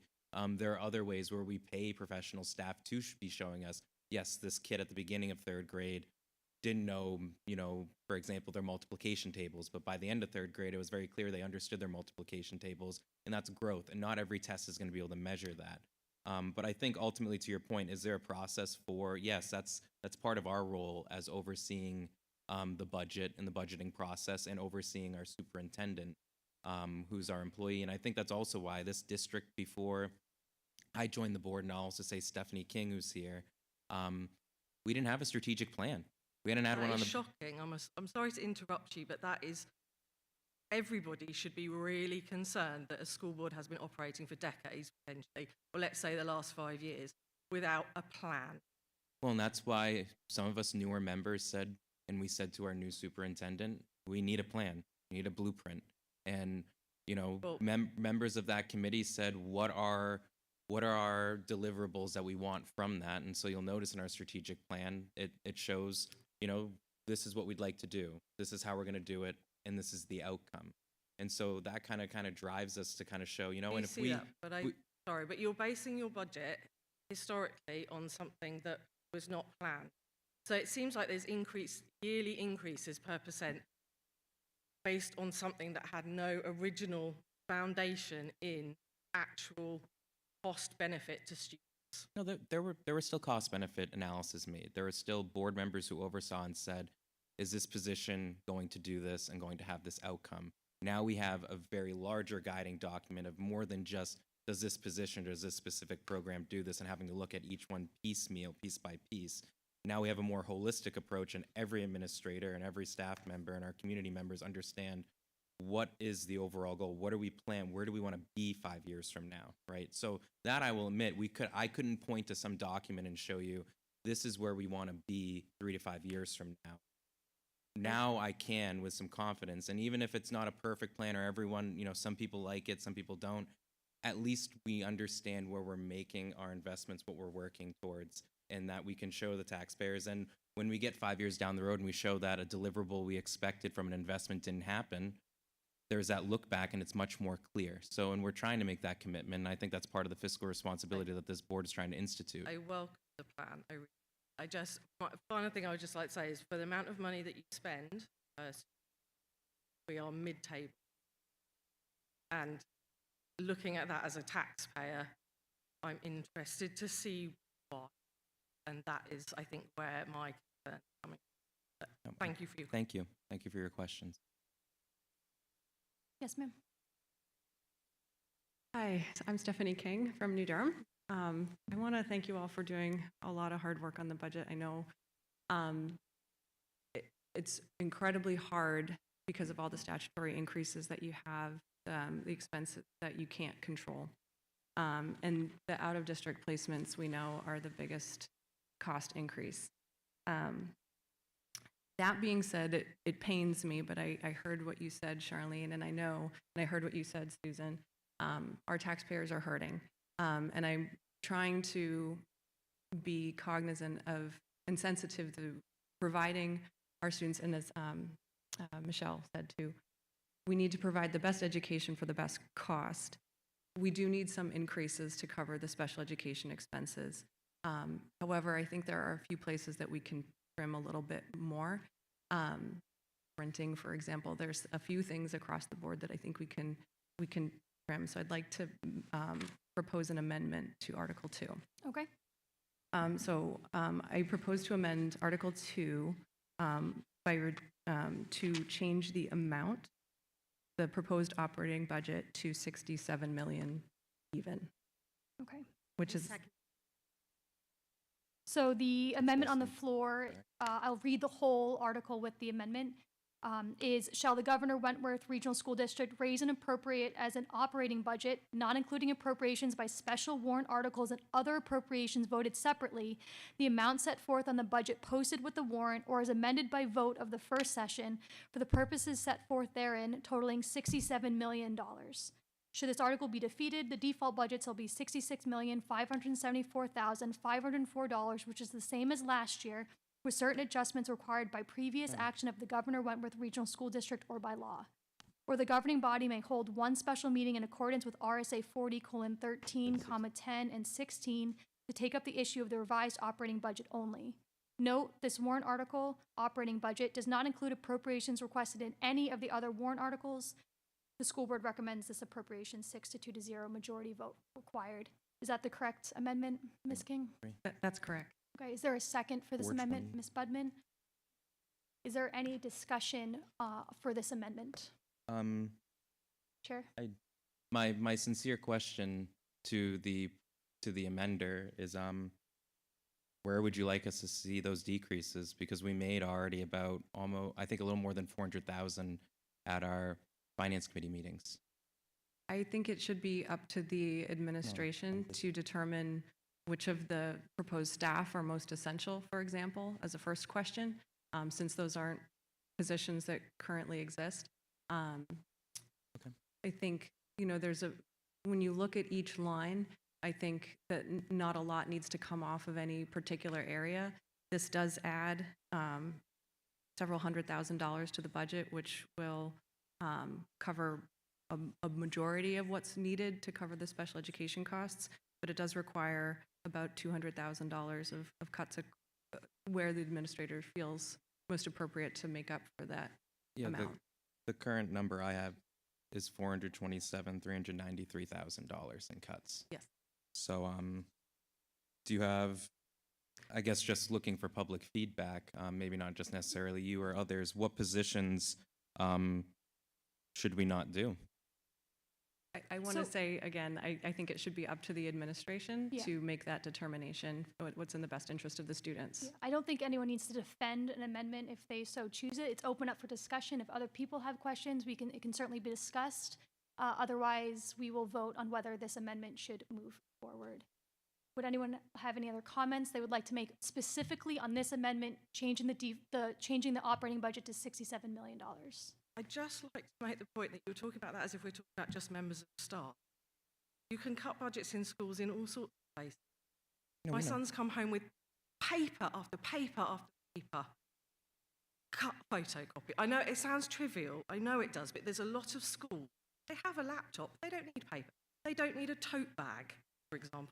Like, there's various things, little things in the school that we could chip away at, and overall, so I really would not like to see staff, and when someone says cut the budget, and you go straight to, well, who's not going to have a job then, that seems a little bit black and white, and I'd just like to make that point. Having worked in schools, that there's so many areas where you can limit your expenditure, and overall, that can really add up. Yeah, Thank you. Madam, if I could just clarify my statement. Yes, Chair. I only mention it because someone else mentioned that the new positions, so not existing positions, that they felt that was the place to start. And I just was wondering if this is the will of the voters, to get some guidance about, well, when we implement this budget, what positions do they view as the essential ones versus not? We can use our judgment, that's fine, but I thought some feedback would be worth it while there are people here who are passionate about this. My other comment will be, we did cut the photocopying, and we have a moratorium, or at least we had discussed putting a moratorium in place from preventing teachers from copying as much, because we recognize that that was a place to start cutting. So some of the cuts that are being mentioned, and we even had some other proposed positions that didn't even make it to the finance committee because we looked at these numbers and the superintendent said those aren't happening. So some of these things, I mean, you know, we could have we give our administrators the gold, silver, and bronze of what they want on their budgets. And most got bronze. I think nearly all got bronze. If we showed up today with gold, there'd be a lot more people here. There'd be a lot more angry people, and I don't understand why. And we're trying to diligently handle existing fixed costs and address future needs. And so I don't want it to dawn on people that we're not trying. It's just, you know, I get it. We're bleeding rocks. We only can raise property taxes to cover our revenues. That's all the state allows. So we go back to the same taxpayers in the same way year after year. So I get why people are stressed by it. Ms. So Hubble? Sorry.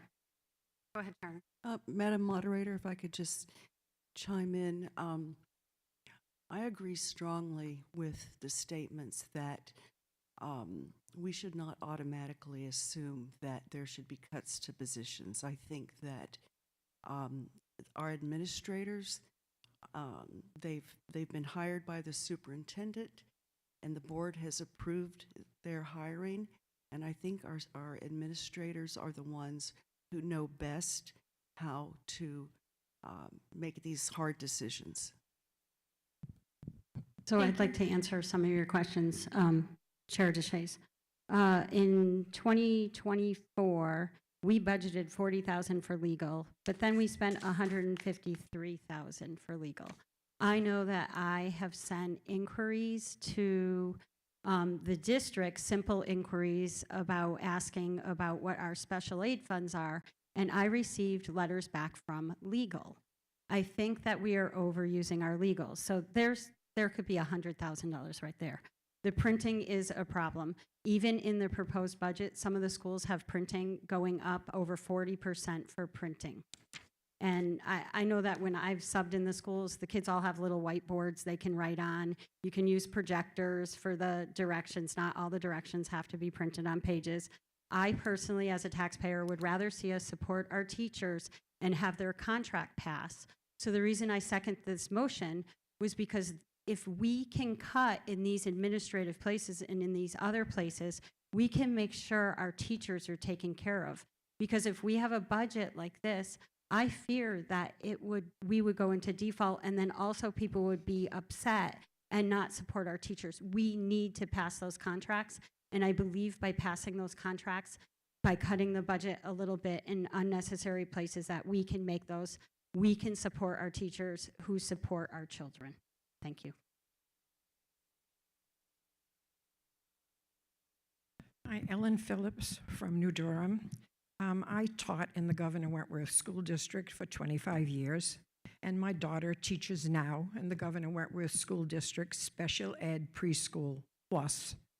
I understand what Stephanie just said, but instead of cutting, when I think of the money that I spent over 25 years as a teacher in this school district out of my pay, which when I retired, I was only making $53,000 a year.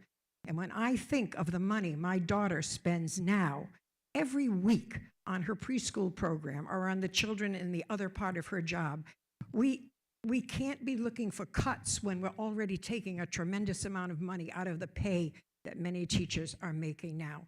So that's why I disagree with this. I understand the statements they're making, but people do not know how much money teachers put into the school every single day that they work there. Thank you.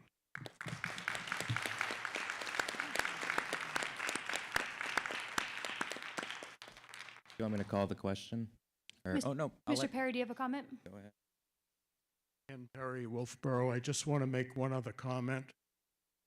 Since the special ed legislation was put in the late 70s, the federal government promised to pay 40% of it. It's my understanding that has never happened. And here we are at the federal level talking about cutting budgets. We are the people that end up paying for that. Any other comments? Motion to end discussion and vote on the amendment? So moved. Seconded? Anyone? All right. If you are in favor of amending the warrant article to reduce the operating budget to $67 million, please raise your hand.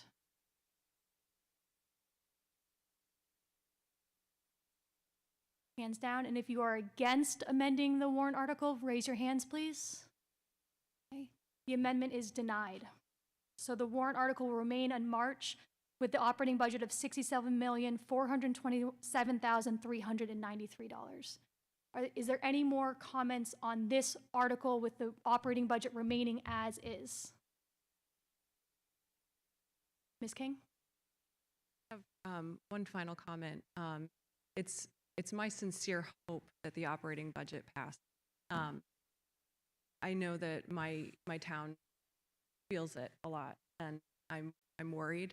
I'm worried about going into default. I hope that we are able to pass this budget, but it is very substantial, even the default.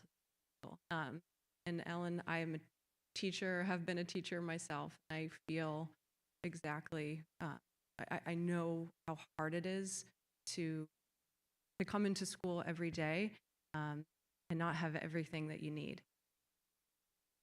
My hope in presenting this was that we could meet at a halfway point, I suppose. But we'll see what happens. Thank you. Thank you. Any other further comments? Mr. Cordelli? Thank you. I was just wondering if you could tell me the amount of the dues that are paid to the School Boards Association in the budget, if anyone had that number. Do you have that number, Kathy? 3,600. $3,600. Okay, thank you. And Lakeside Academy, do you have any idea of the cost of Lakeside Academy? Oh yeah, you have that exact, and that's gone up a lot this year, a fair amount. That is a 3-year contract, and next year is the 3rd year. I think it's, I believe, don't quote me, it's about just shy of $300,000. Okay, and that is, if I could follow up on that, that is a contract with a third party to operate the academy? I don't have the specifics, but it's with the ombudsman. It's a program. The Ombudsman program? I'd have to ask for, I'm looking to, that's correct? Okay, I'm getting it correct. Okay. Maybe at some point you could fill us in on what the Ombudsman program is. Do you want to address? Okay. Lakeside Academy's been going about 15 years, 20 years. It's always been a contract program. About how many students participate and complete each year in that program? Just approximately.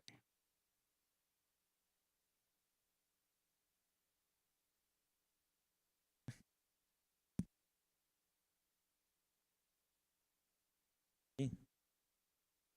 40 seats per year, but you are looking for specific student numbers in those seats, Ken?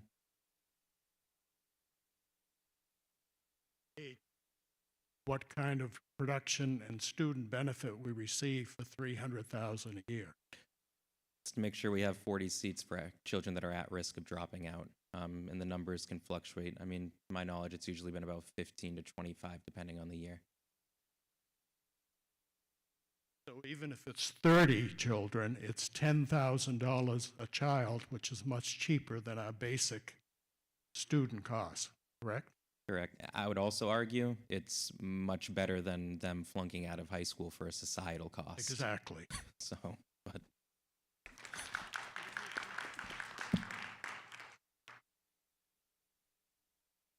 Ms. Budman? So I just have a quick question because we do have representatives in the room. If we did it with that contract that we have, are those students also eligible for an EFA if we didn't contract that program? I'm gonna guess probably not. That's a state question though, and I think it's. Yeah. I won't do a point of order Because that's $300,000. I'm just curious because it's $300,000. I think they're still technically tuitioned into our school district, Okay. and if they're tuitioned to the public school system, they haven't applied for an EFA and left the public school Okay. system. Okay. So that would be my best guess, but we're Okay. kind of getting a little bit away from Okay, thanks. Article 1, or sorry, Article 2. Seeing no other comments, I move that we move on to Article 3. Any objections? Okay. I'd like to make a motion Yes. of reconsideration on the previous article. Motion to restrict reconsideration on Yes. Article 2. We have a first. Anyone seconding the motion to reconstrict? Thank you. All in favor? Aye. Okay, Article 2 is so restricted. Seconded? Yeah. So Article 3, to see if Governor Wentworth Regional School District will vote to approve the cost items included in the collective bargaining agreement reached between the Governor Wentworth Regional School Board and the Governor Wentworth Administrative Team, which calls for the following increases in salary and benefits at the current staffing level. For fiscal year 2026, an estimated increase of $171,398. For fiscal year 2027, an estimated increase of $76,146. For fiscal year 2028, an estimated increase of $79,192. For fiscal year 2029, an estimated increase of $82,360. And further, to raise and appropriate $171,398 for the 2025-2026 fiscal year, such sum representing the additional costs attributable to the increase in salaries and benefits required by the new agreement over those that would be paid at current staffing levels.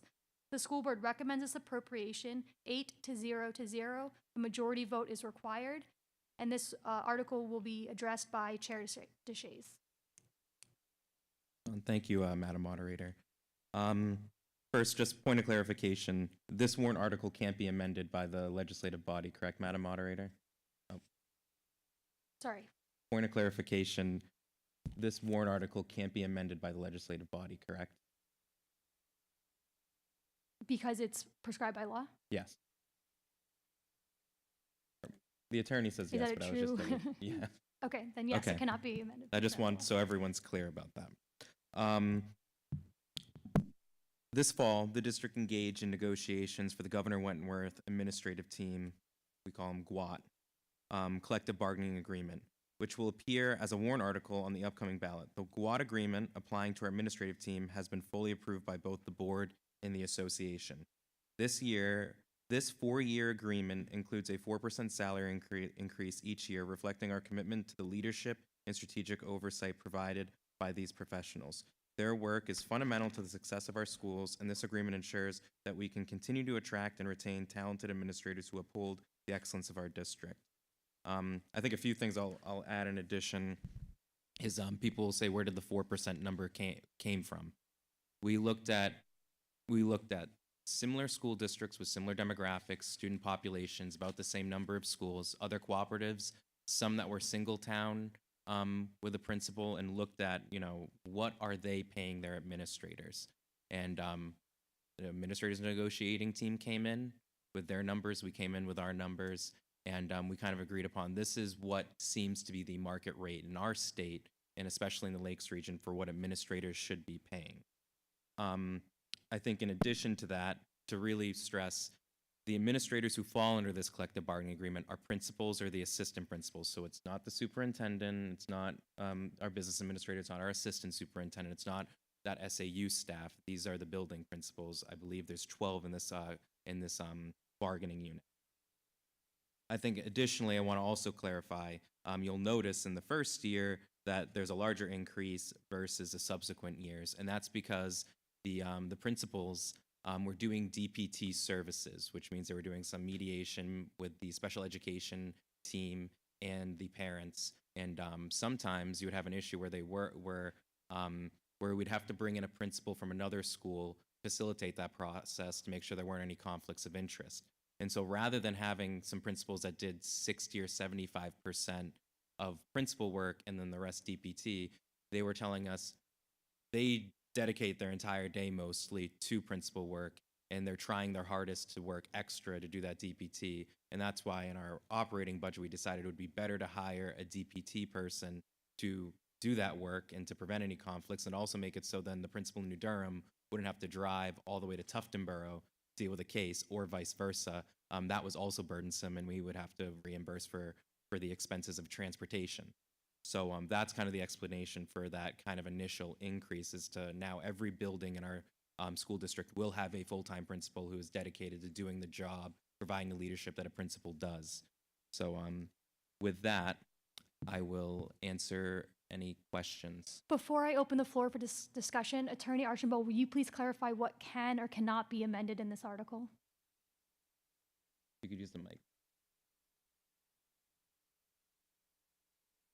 The wording of the article could be changed as long as the subject matter of approving or denying the collective bargaining agreement remains. The cost item is the only item in the CBA that the voters have the authority to vote up or down, and the cost item cannot be amended.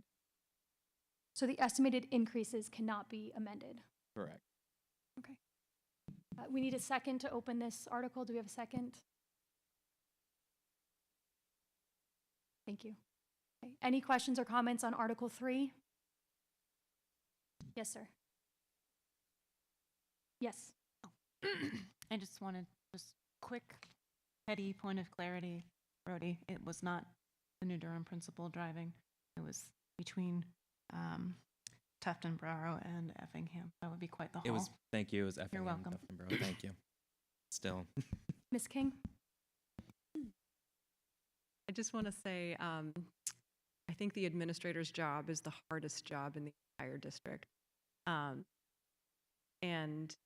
our administrators work basically 24/7. If there's an emergency, they're on their phones in the middle of the night. They're coordinating care for our students on the weekend. They are the center, they are the hinge point between the community and the classroom. and all of our community service providers.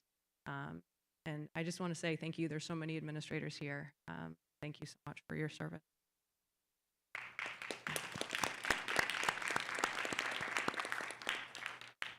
Madam Moderator. Yes, Chair. Point I also forgot to add is that the contract also includes additional working days for our assistant principals. So to really stress to the taxpayers too, they were willing and they understood that there was a benefit to providing additional days of labor to the school district and to the taxpayers with a very minimal adjustment. So I want to point that out, that it's not just a pay increase.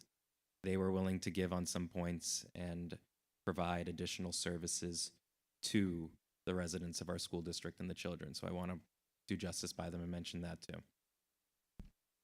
Mr. Perry? Ms. Budman? Could you tell us how many employees that Article 3 impacts, please? I think it's 12 is in the bargaining unit, correct? Am I wrong, Kathy, about that?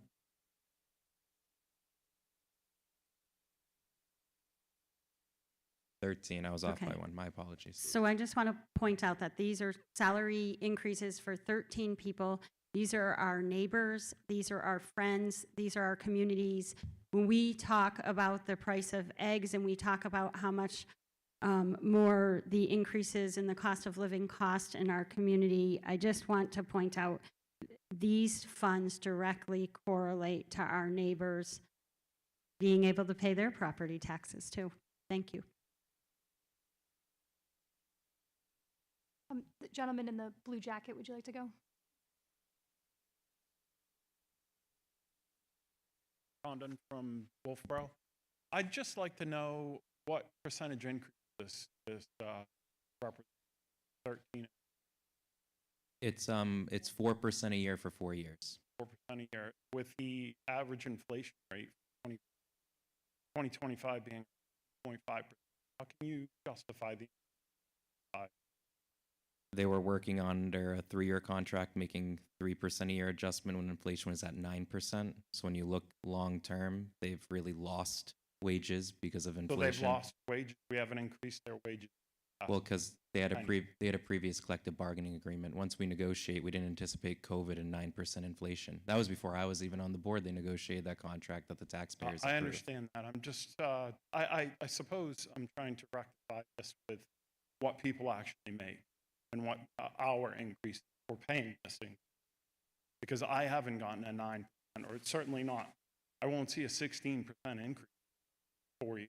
No, they're only getting they're not. 4% per year, sorry, yes. Yeah, I won't see 4% per year. And most of us see 4% per year. That's all I wanted to keep that in. Thank you. Yes, sir. David Bickford from New Durham again. And I have to agree with that gentleman who spoke. Inflation went up 2.5%, which means our Social Security checks went up 2.5. So that's our increase. The general public, which is got some age on them, which is more and more of us. So if we're only getting a 2.5% increase, and this is 4%, this is a stark difference. And we're the ones that suffer for it. We're going to get less. Nobody's going to make that money up to us. We're just going to go downhill. And that's what we need to be cognizant. It's what tells me that we're not being cognizant of our elderly members of our community. I thank you, Brody, for the information about the 4%, but I happen to be one that doesn't believe in chasing after what everybody else is doing. You know, what the Joneses are doing. Let's keep up with the Joneses. Well, sometimes you need to do that. But when we have that kind of differential in 2.5% to 4%, and over a longevity of 4 years, I'm going like, who knows what it's going to be in 4 years? I don't remember doing a 4-year contract. We've done 3-year, and I thought that was far enough. Are we waiting for the Trump administration to go away or something?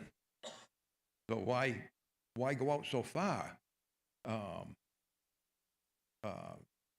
So, you know, we have we should not try to control so much. If the rate goes up of inflation, I'd like to be able to give more, actually. But keep us all on the same level. I think to your point, Mr. Bickford, they were only getting a 3% increase when inflation was at 1 year about 7% and another year 9%.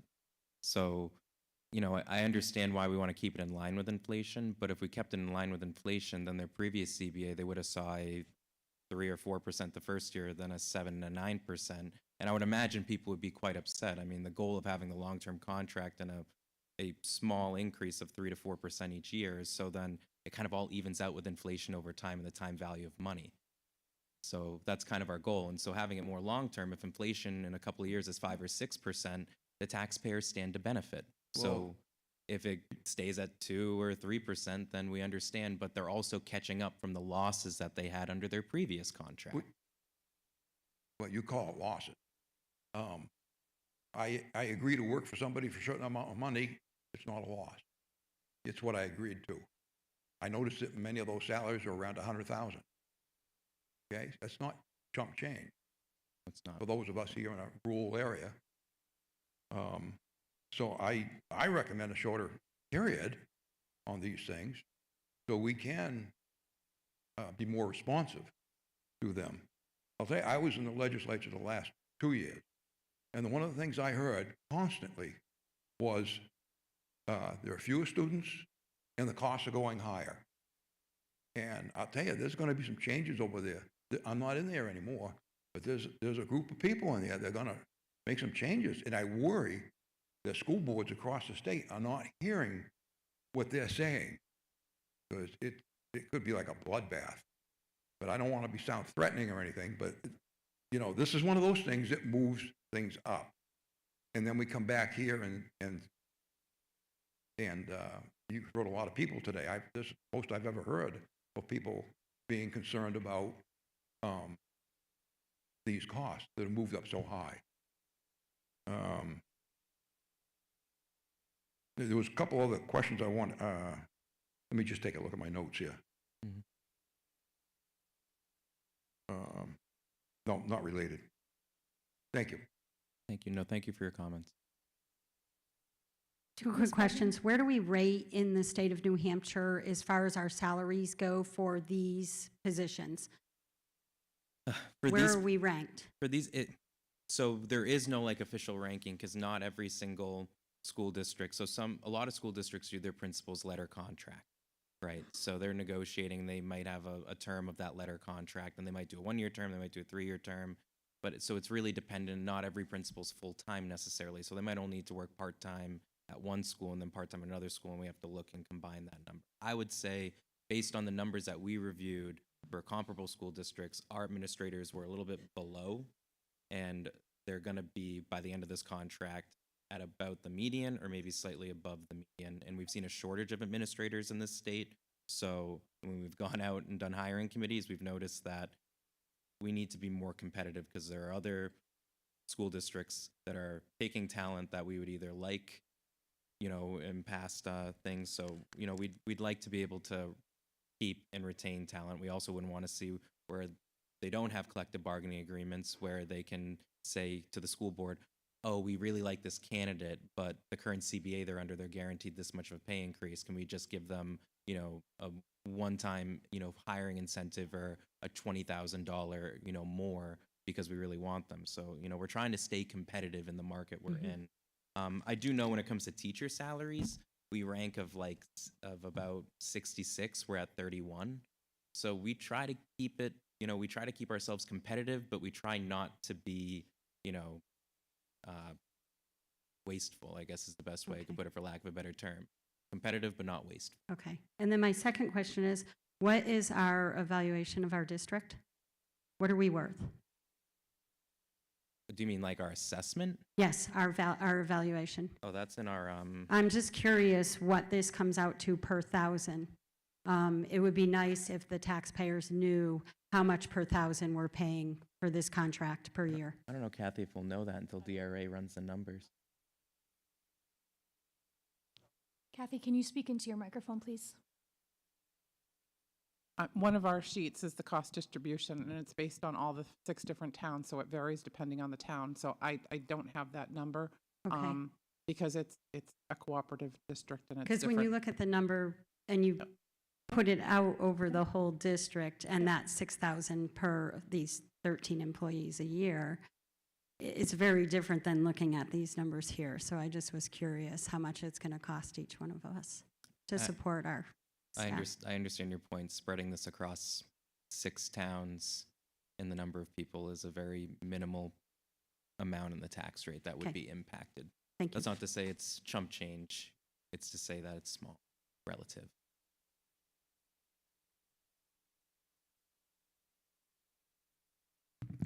Hi, Karen Burnett-Curie, Wolfboro. I would note that the average pay increase in the market, according to the statistics I just looked up, is 4%. So the 4% increase is a standard increase in today's market.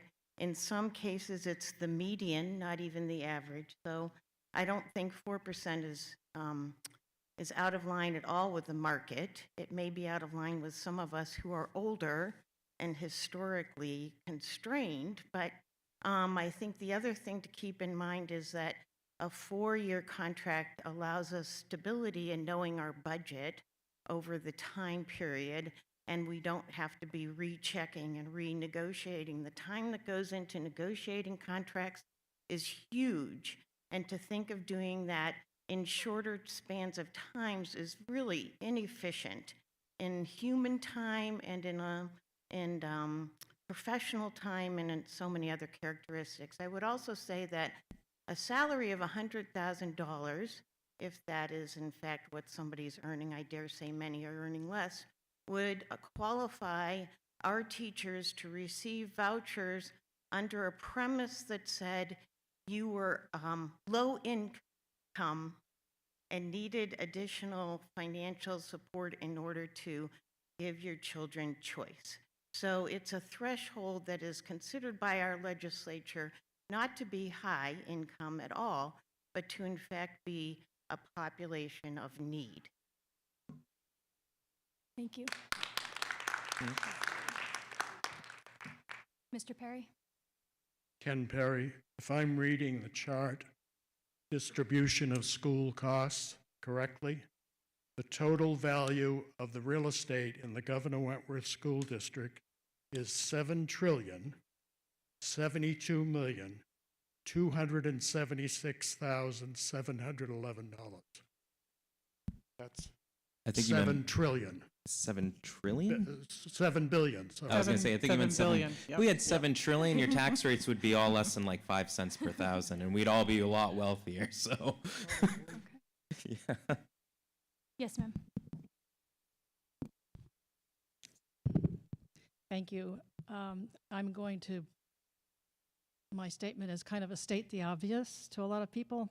I'm a Mary Schiller, retired educator, worked with a lot of principals.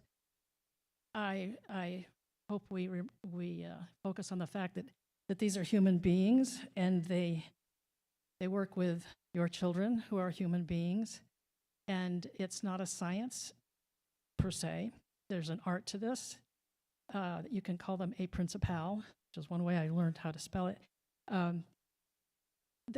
So many hats, so many aspects of them, from the heat doesn't work, thinking of New Durham recently. So think back to your own principals that were with your children. Think about the fact that they are the folks who help the teachers, who we know statistically it has not changed. I'm going to read it so I don't stumble here. The number one contributor to academic achievement is the caliber of the classroom teacher.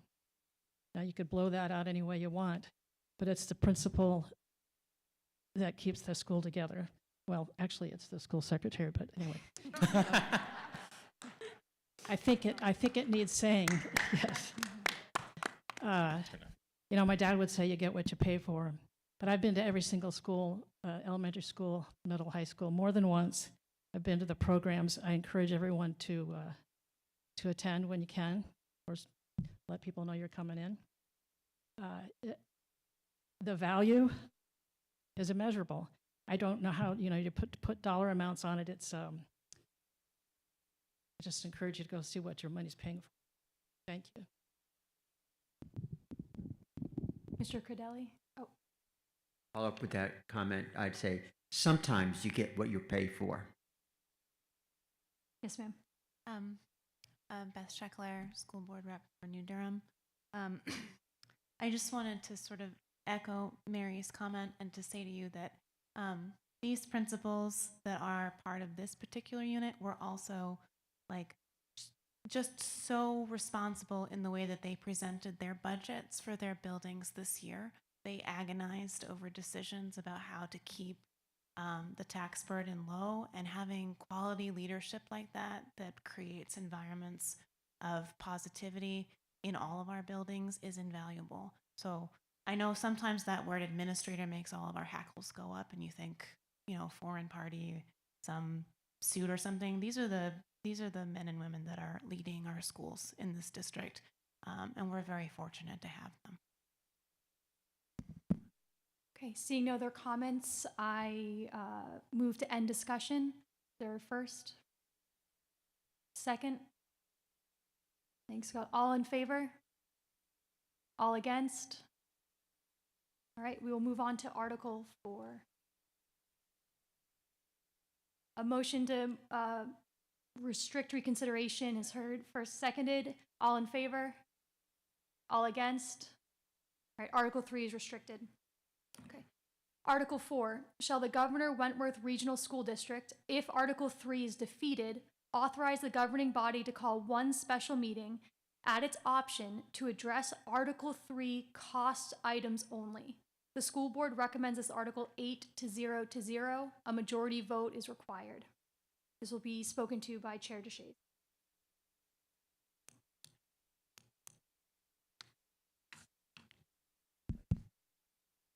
Yeah, so this article is required by statute. So if you guys were to vote down, or I should say, if the legislative body at the second session at the second session of the town meeting, which is when we vote by ballot, were to vote down Article 3, we need to have your approval to be able to have a special meeting and to address it, and we need to have a CBA with our bargaining unit in order for them to work and to do everything that we do. So I'm going to make a motion that we accept this warrant article as written. Any comments, questions? Seeing none, we have a first motion to end discussion. We have a second. All in favor? All against? Okay. We will move on to Article 5. I have a motion against reconsideration. Motion to restrict reconsideration. We have a second. All in favor? All against? Okay. Article 4 is restricted. Article 5. To see if the Governor Wentworth Regional School District will vote to approve the cost items included in the collective bargaining agreement reached between the Governor Wentworth Regional School Board and the Governor Wentworth Support Staff Association, which calls for the following increases in salaries and benefits at the current staffing levels. For fiscal year 2026, an estimated increase of $645,053. For fiscal year 2027, an estimated increase of $375,660. And further, to raise and appropriate the sum of $645,053 for the 2025-2026 fiscal year, such sum representing the additional costs attributable to the increase in salaries and benefits required by the new agreement over those that would be paid at current staffing levels. The school board recommends this appropriation 8-0. A majority vote is required. This article will be addressed by Chair DeShays. I'll address it quickly, but I also know Mr. Streeter wants to speak to this article too, correct? Thank you, Mr. Streeter. He helped negotiate, so.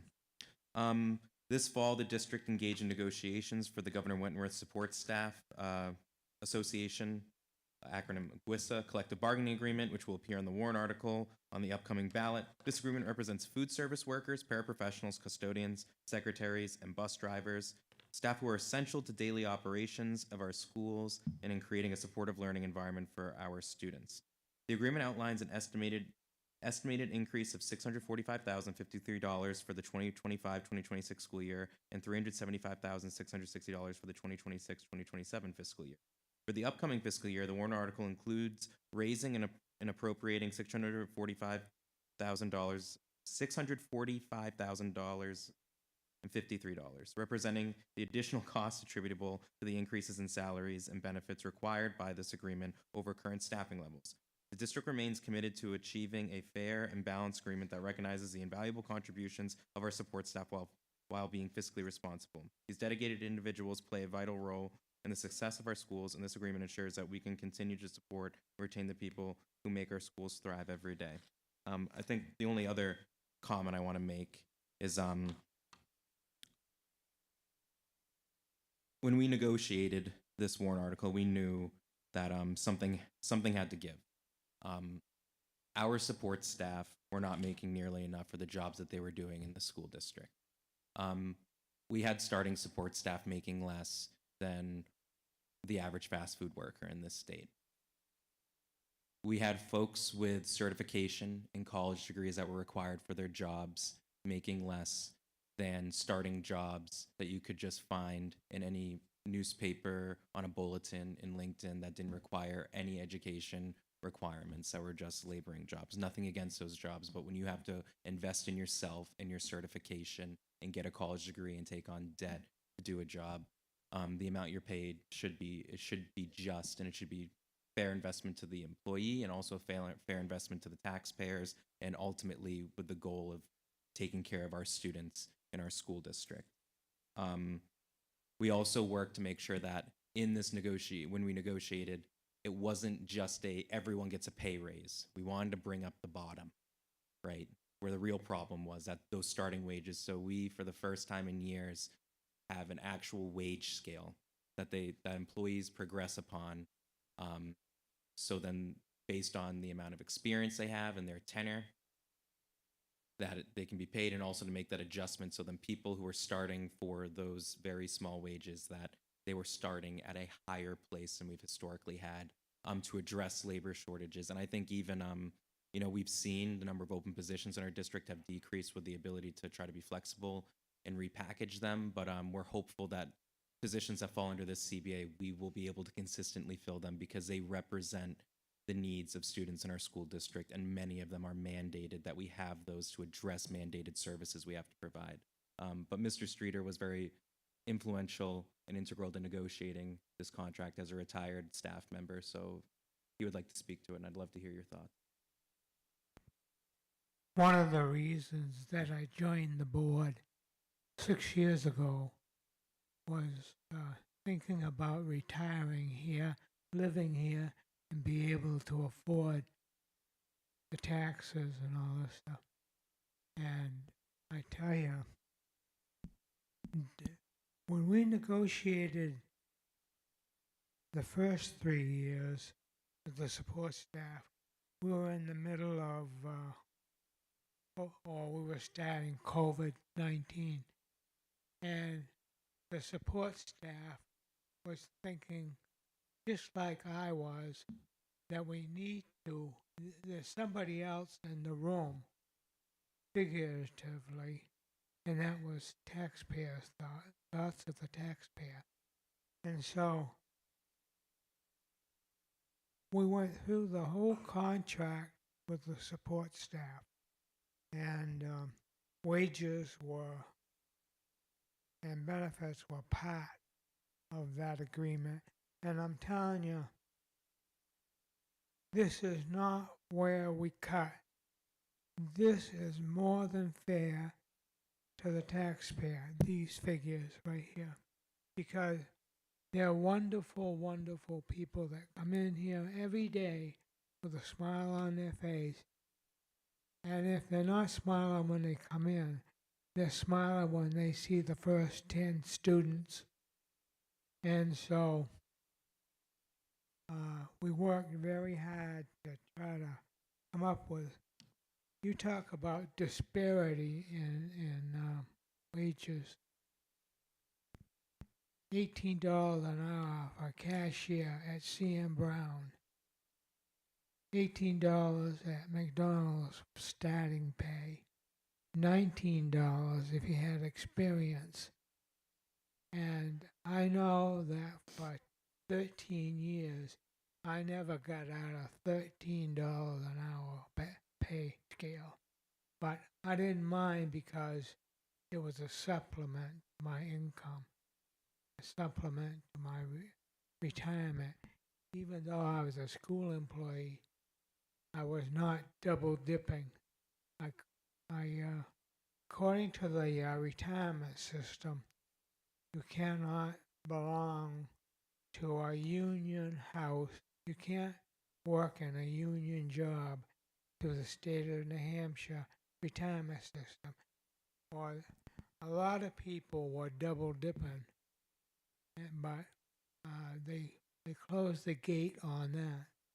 And so, as a support staff, I worked with many of the people that are still here.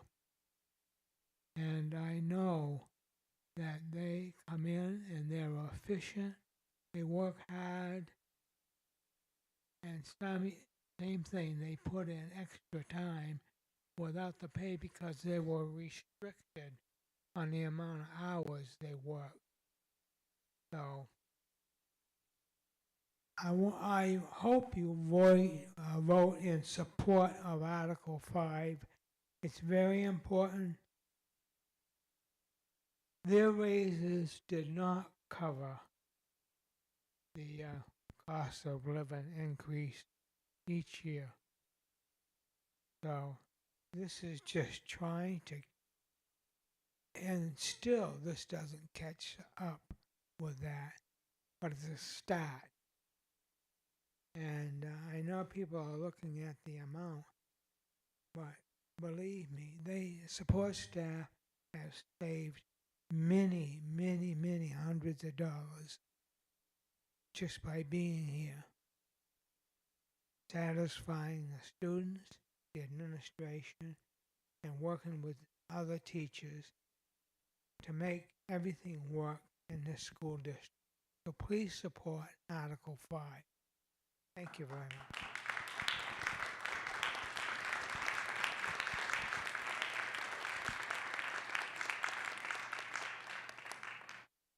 The floor is open for any comments or questions. Ms. Budman?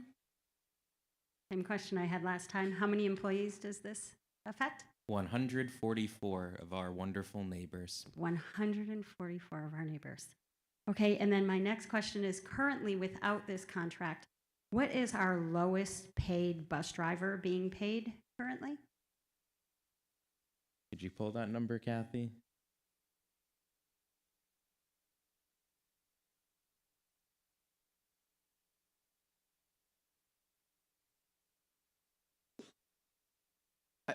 I believe it's 16, is it 17, 14 an hour, or is it 16? I'm sorry, did you just say 14 an hour to drive 68 children on a No, bus? I said 16.48 or 17.14.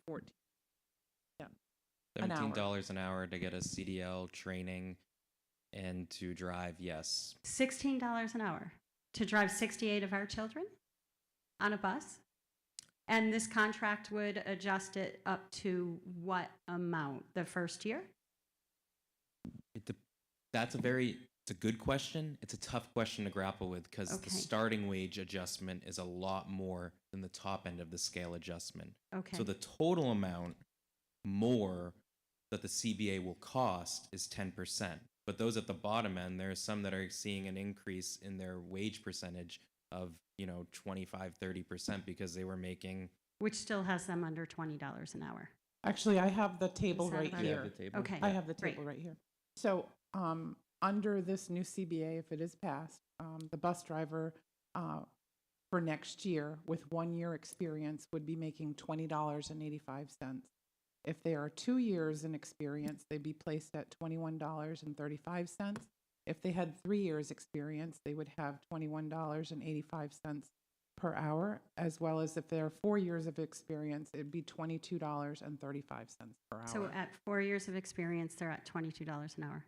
Yeah. I do hope my fellow citizens pass this warrant article. Thank you very much. Yeah, I think also to your point, Bobby, you know, if we look at the strict percentage, that's what I wanted to get to, is $17 an hour versus $21 an hour. That's a big percentage, but when it comes to the bus driver's ability to cover their cost of living, and when you consider what's commensurate with the service that they're providing, you know, there are those immeasurable tangibles that we have to consider, and especially ultimately, it's making sure we have talented bus drivers that safely transport our students on time to school.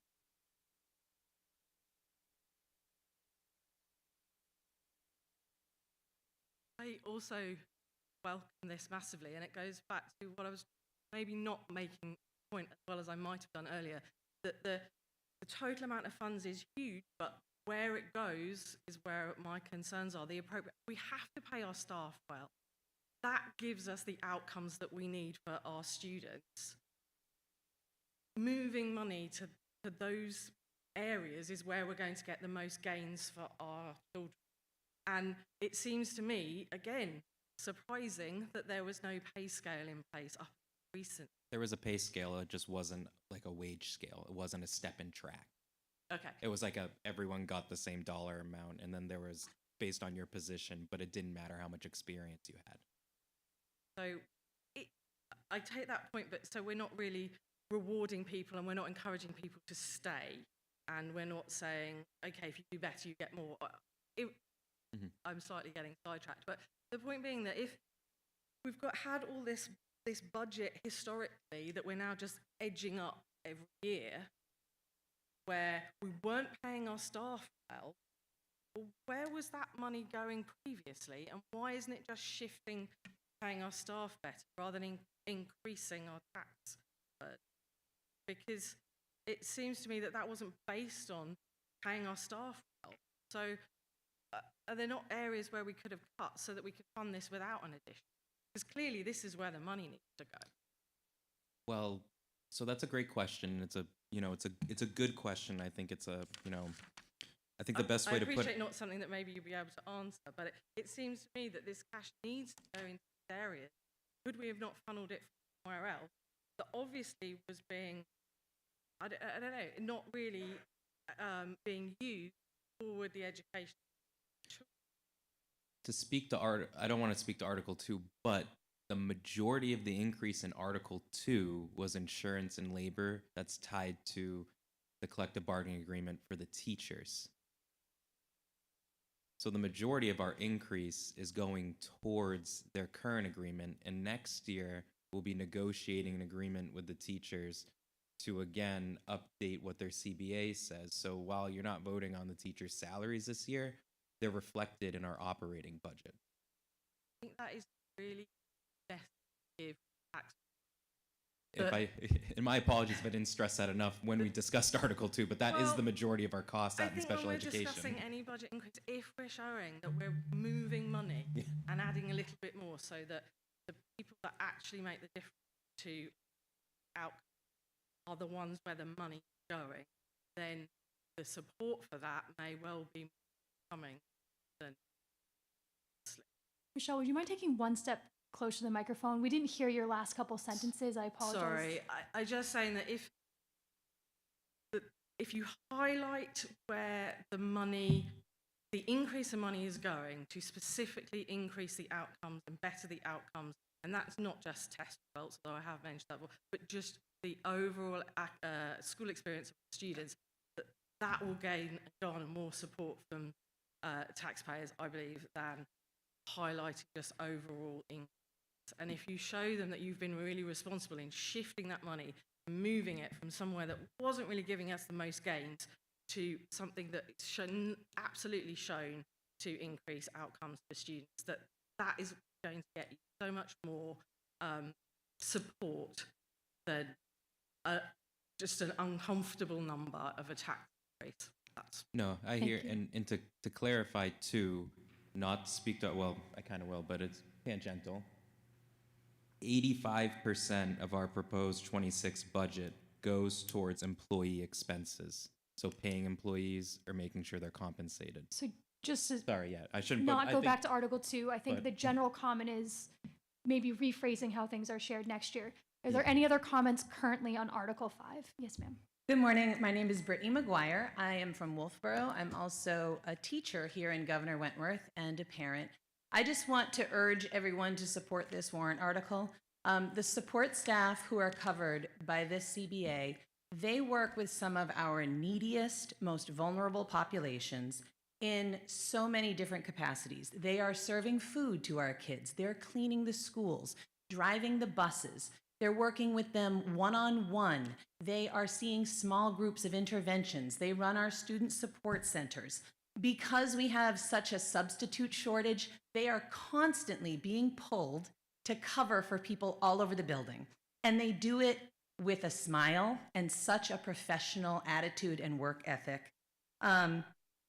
They are paid next to nothing. And every support staff member I know right now has at least 2 jobs to be able to get by.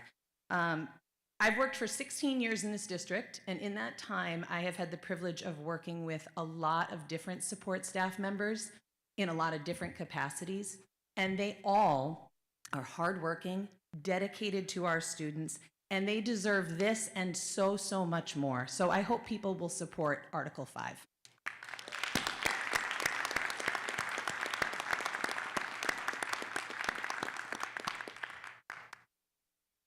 My name is Timothy Baumiller, and I live in Effingham. I'm also the vice president of the Support Staff Association.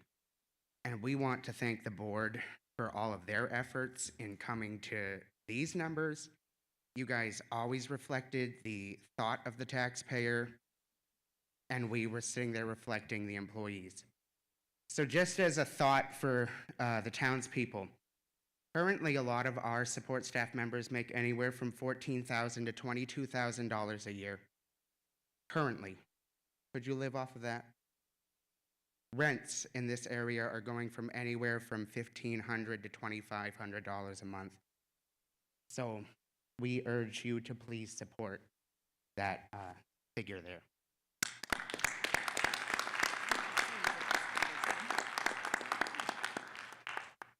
Seeing no other comments or questions, I move that we move on. All in agreement? Aye. Any against? Okay, we'll move on to Article. Motion to restrict reconsideration. Second. Second, all in favor? Aye. Any against? Article 6, shall the Governor Wentworth Regional School District, if Article 5 is defeated, authorize the governing body to call one special meeting at its option to address Article 5 cost items only. The school board recommends this article 8-0 to 0. A majority vote is required. And Chair DeShays will speak to this article. Again, in an SB2 town, so under RSA Chapter 40, we're required to put this on our warrant in case the voters vote down Article 5. I think our voters are very supportive of the Governor Wentworth Support Staff Association and will pass it. But if somehow they prove me wrong, we need your permission to have a special meeting so we can address what to do to get them a contract so then we can have them employed for the following year. And those are my comments. Any comments or questions? Seeing none, I'm accepting a motion to move on. We have a first. Second. Second. All in favor? All against? We'll move on to Article 7. We have a motion to restrict Second. reconsideration. A second. All in favor? Against? All right, Article 7 is restricted. Matt, I have a question. Okay. Are we allowed to have a 10-minute recess? This deliberative has been longer, I think. than All maybe in many. favor of a 10-minute recess? All against? Sorry, Article 6 is restricted, and we have a motion for a 10-minute recess, so meeting temporarily adjourned.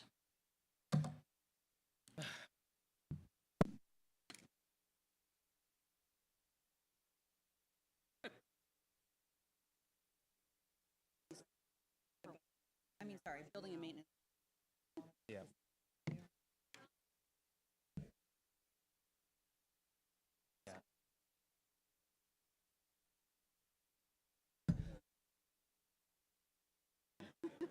Building. Well, I'm just I will run. I don't know. Running. You know, that's the first time I've run.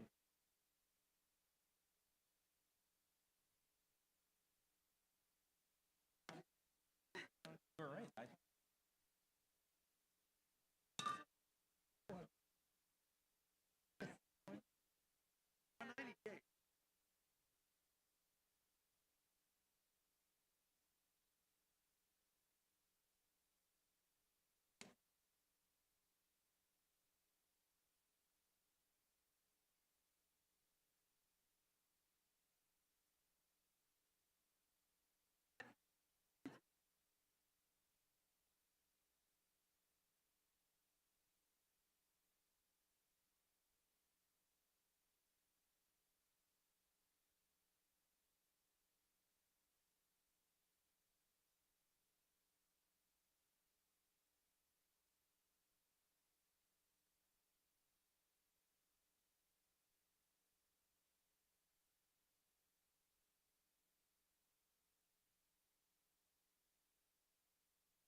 Like, okay, I was like, I thought there was like time.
We're reconvening in 2 minutes, everyone. 2 minutes.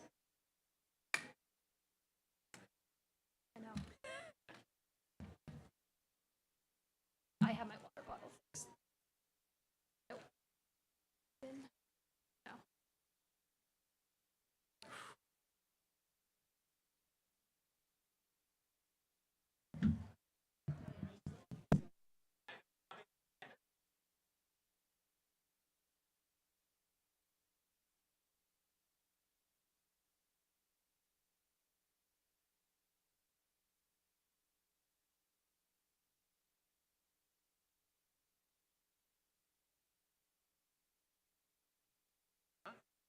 If everyone can start finding their seats, please.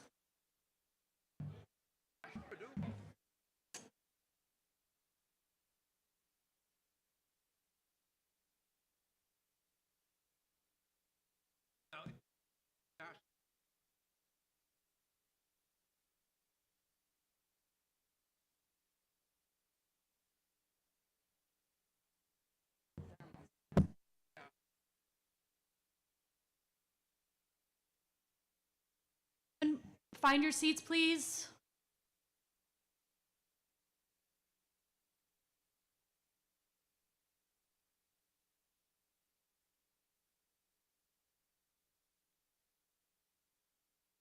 Yeah.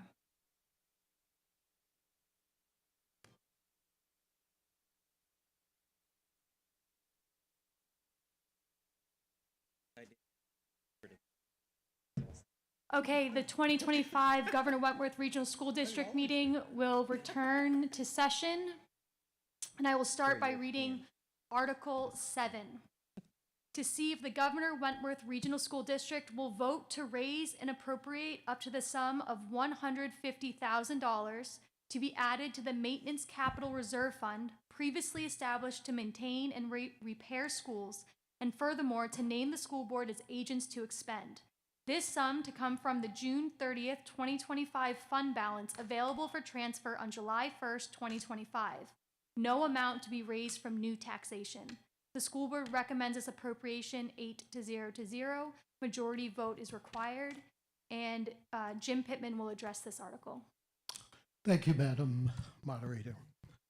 The Maintenance Capital Reserve Fund warrant article is a request for $150,000 to be added to the Maintenance Capital Reserve Fund. This fund, established in 1990, is specifically designated for large maintenance projects.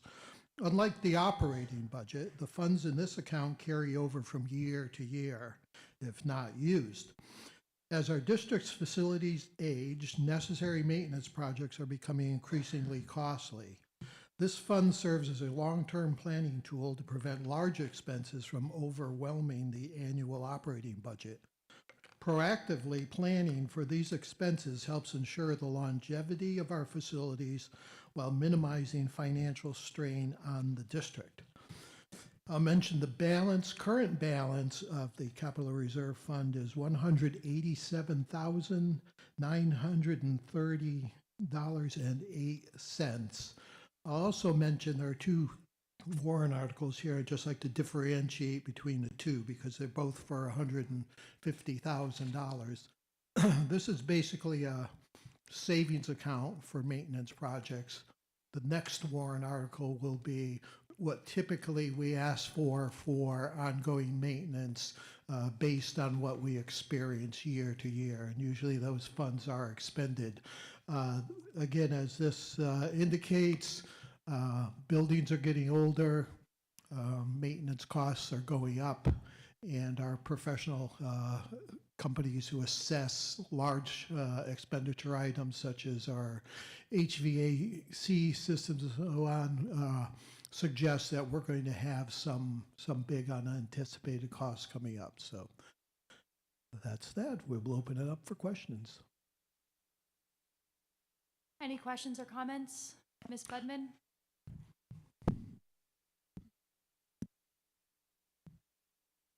What is the current amount that the board is allowed to expend without putting it to warrant?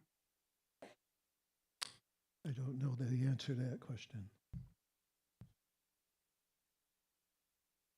It's a capital reserve, so we're allowed to expend from it if we raise the money. We're permitted. Without any oversight. So if this 150 adds to the one, you have 180, you said? You would be able to expend that full amount without coming to warrant from the citizens? You'd still have to have a public hearing to expend, and they are the agents to expend. Okay. But they cannot expend more than what's in the account. But there has to be a public hearing before Correct. they expend. Okay, Correct. thank you. Correct. That's in accordance with the vote to establish this capital reserve warrant article as the voters approved probably before I was alive. So Any other comments or questions? Seeing no further discussion, I'll entertain a motion to restrict reconsideration. We have a first, second, all in favor? Aye. All against? Article 7 is so restricted. Article 8, shall the Governor Wentworth Regional School District raise and appropriate the sum of $150,000 for repairs and improvements of buildings/grounds at the Kingswood Regional High School, Kingswood Regional Middle School, Lakes Region Technology Center, Kingswood Arts Center, Carpenter School, Crescent Lake School, Effingham Elementary School, New Durham School, Ossipee Central School, Tuftonboro Central School, and the SAU 49/transportation facility. The school board recommends this appropriation 8-0. A majority vote is required. And Jim Pittman will speak to this article. Thank you again, Madam Moderator. As I mentioned earlier, this is now the amount of maintenance expenditures we would typically expect in an operating year. And I will go into some great detail about what we have done so far with the monies from previous years. Each year, the board puts forth a building and maintenance warrant article for capital improvements. It is varied between $150,000 and $200,000. As we consider the priorities for this warrant article, should it pass, I'd like to take this opportunity to highlight some of the projects completed because of voter support for this warrant article last year. Ossipee Central School. This year, the facilities team completed essential flooring upgrades at 2 of our schools, including Ossipee Central School, where the bathroom floor was replaced to enhance safety and cleanliness for students and staff. At the Carpenter School, the kitchen office floor was replaced, providing a better work environment for staff in this space. These projects are part of our ongoing commitment to maintaining safe, clean, and functional learning environments. At Crescent Lake School, several key improvements were made this year. A pass-through window was installed, improving communication and efficiency in a key area of the building. The bathroom floor was replaced to ensure safety and hygiene for students. The culvert was replaced, addressing essential infrastructure needs to prevent future issues. These updates reflect our dedication to maintaining a safe and effective school environment at the Crescent Lake School. Don't want to miss anybody here. The Tuftonboro Central School, we focused on enhancing accessibility and safety by replacing the sidewalk. This improvement ensures a safer pathway for students, staff, and visitors entering and exiting the school. At Kingswood Regional Middle School, 2 significant updates were made to enhance functionality. An interior pass-through wall was installed in the main office, improving workflow and communication. An exterior pass-through window was added, providing added security and accessibility. These projects demonstrate our focus on both safety and operational efficiency. At the New Durham School, windows were replaced to improve energy efficiency and maintain a comfortable learning environment. Additionally, unit ventilator upgrades and cooling improvements were completed at Carpentry, Crescent Lake, and Ossipee schools, ensuring better air quality and temperature controls in our classrooms. Looking ahead, the district is planning more essential upgrades to address our school's evolving needs. These projects will build on the work already completed and continue to enhance our facilities for students, staff, and the communities. Those upcoming projects include, at the Carpenter School, paving near the playground to improve accessibility and safety for outdoor activities. At the Tuftonboro Central School, roof replacement to maintain the integrity of the building and prevent potential issues. And at Crescent Lake School, additional bathroom floor replacement to continue addressing infrastructure needs. At Kingswood's Regional Middle School, plumbing upgrades are planned for the art room to better meet student and program needs.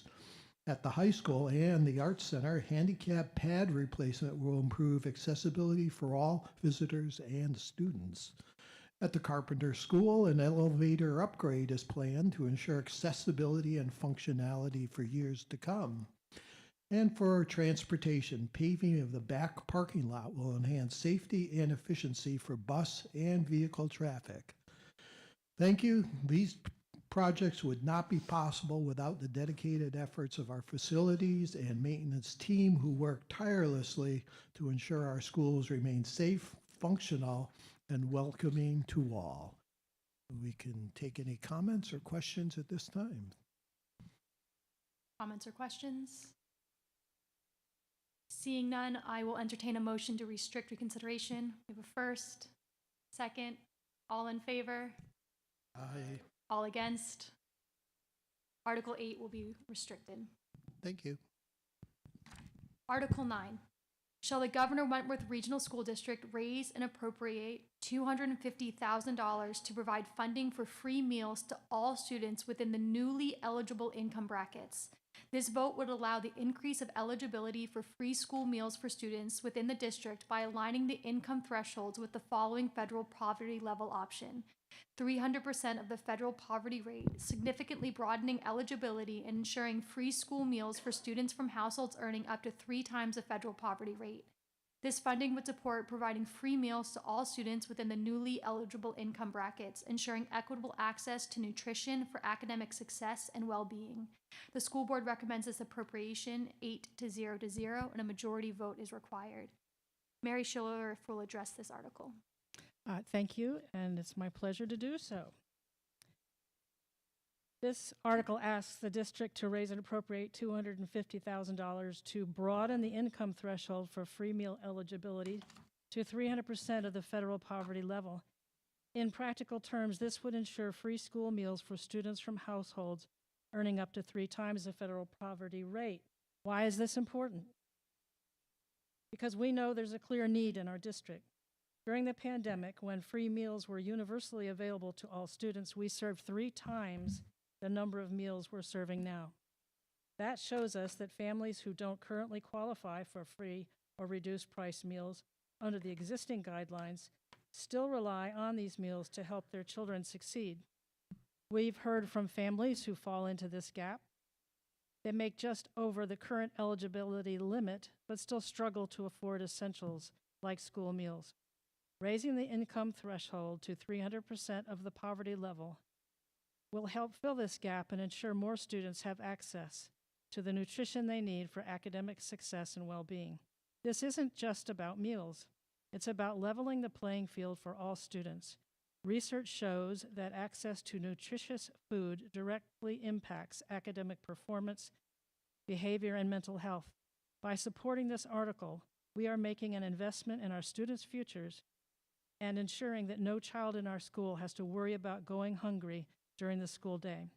The school board strongly supports this initiative and voted unanimously 8-0 to recommend this article because we know it will make a difference. We ask for your support in passing this article. Together we can address this critical need and help our students thrive. Thank you. The floor is open for any comments or questions. Ms. King? Stephanie King, New Durham. I have so many questions. I'm sorry. So right in the report, it suggested that 31.74% of our students are eligible for free or reduced lunch currently. That's 617 students, correct? How many of those students are accessing free and reduced lunch through the federal program? We would, and Kathy, correct me if I'm wrong, we would only know if they qualify if they've applied. So is that the number that's, so it says it's the number is the number that's eligible, but you're saying that's the number that receives? You're asking if they go through the line every day, am I correct?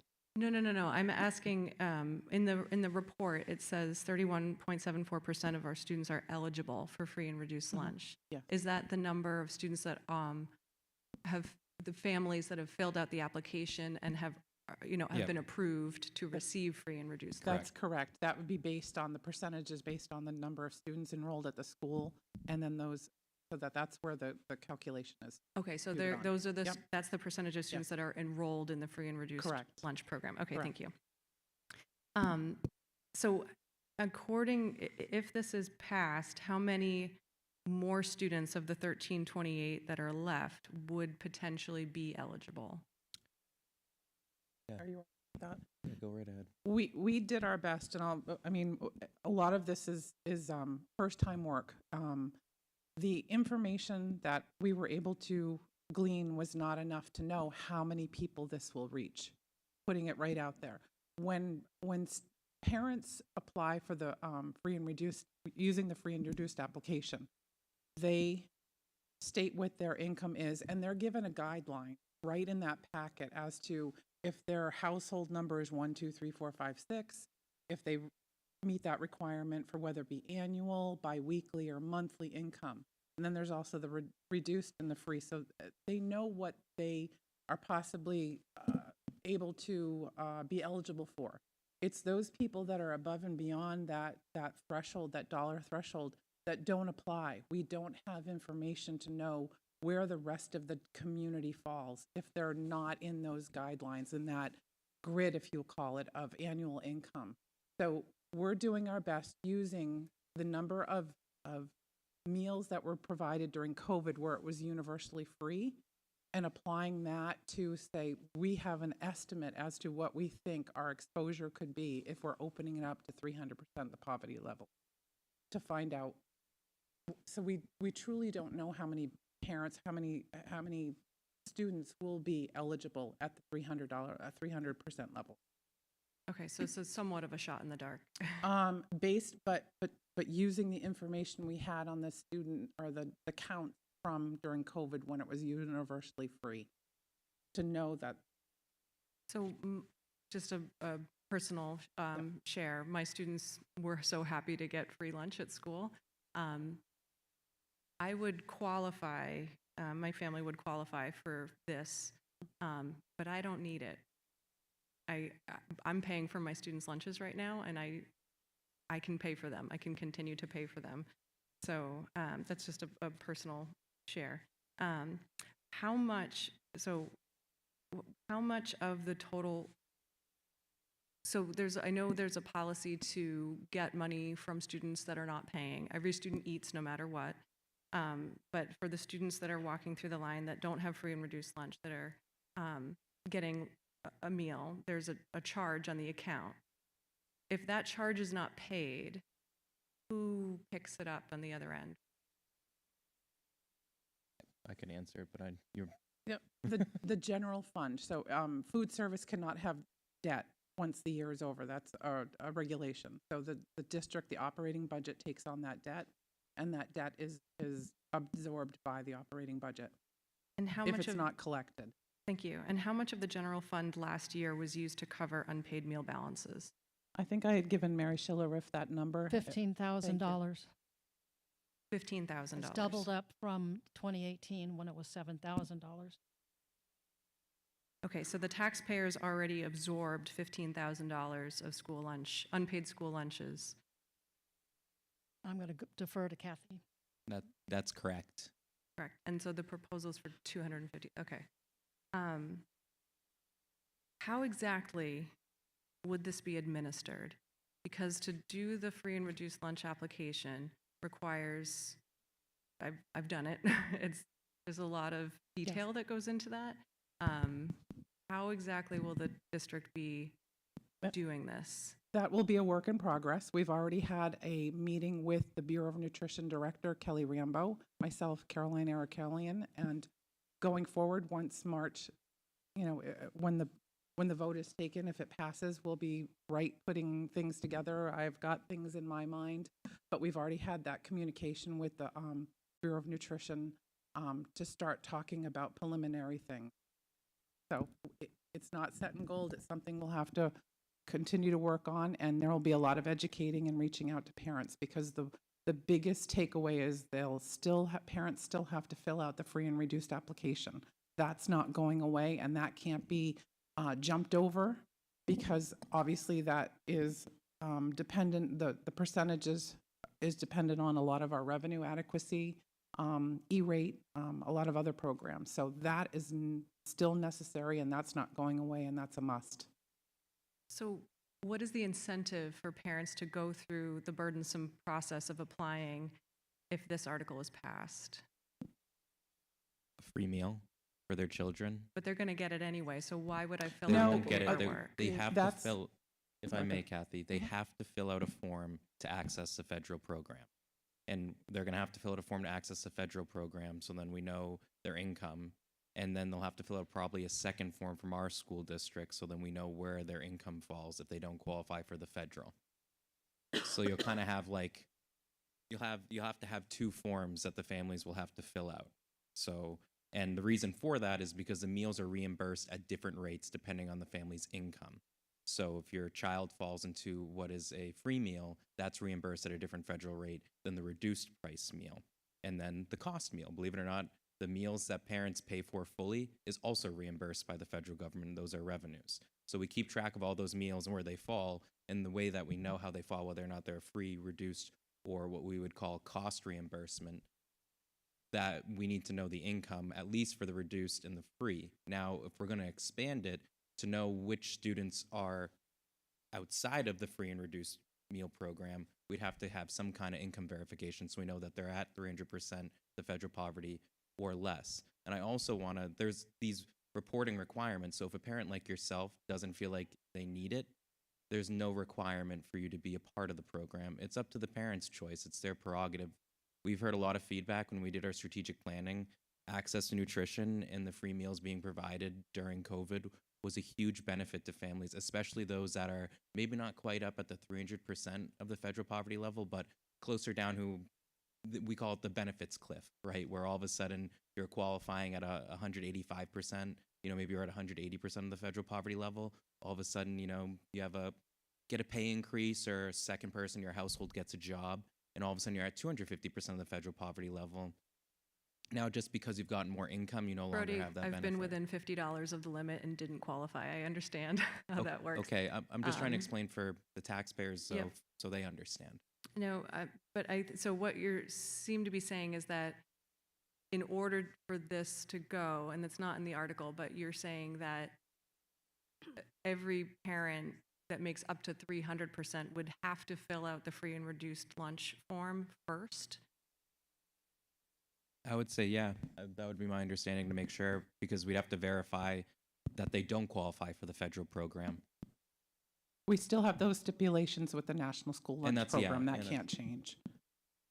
Should that be included in the article, though? I'm just... No, well, DRA, we had legal counsel write the warrant article, and DRA approved it.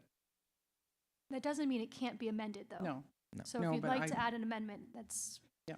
more than available. I guess I'm just concerned that there's no incentive for families to do the free and reduced lunch application if this suggests that it would be free for everybody that makes up to 300%. They would still have to participate in the federal program if they qualified for the federal program. It's not two different programs.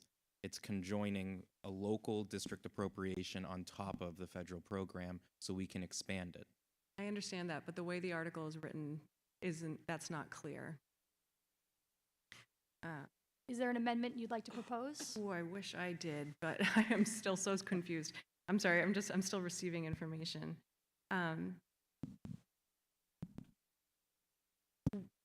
If we,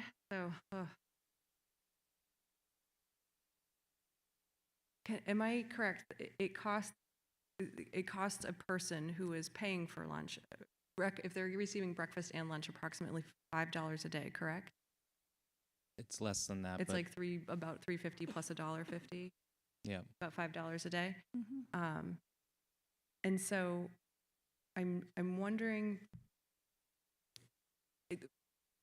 well, I think I'm just going to make one comment. I've read a lot of the research on this, and Mary, not to discount your research, but the only thing that is positively correlated in the research is that when meals are free, more students do access the meals.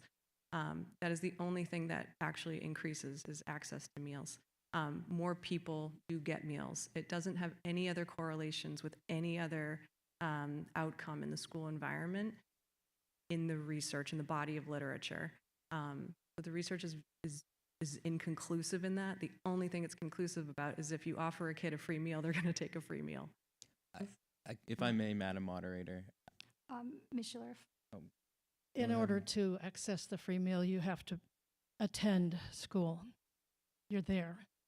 When you're attending school, hopefully then you're taking part of all the other wonderful things that happen in a school. So I hear you. And I agree that there are many facets to this. The impetus to this began about like a year and a half ago. I remember.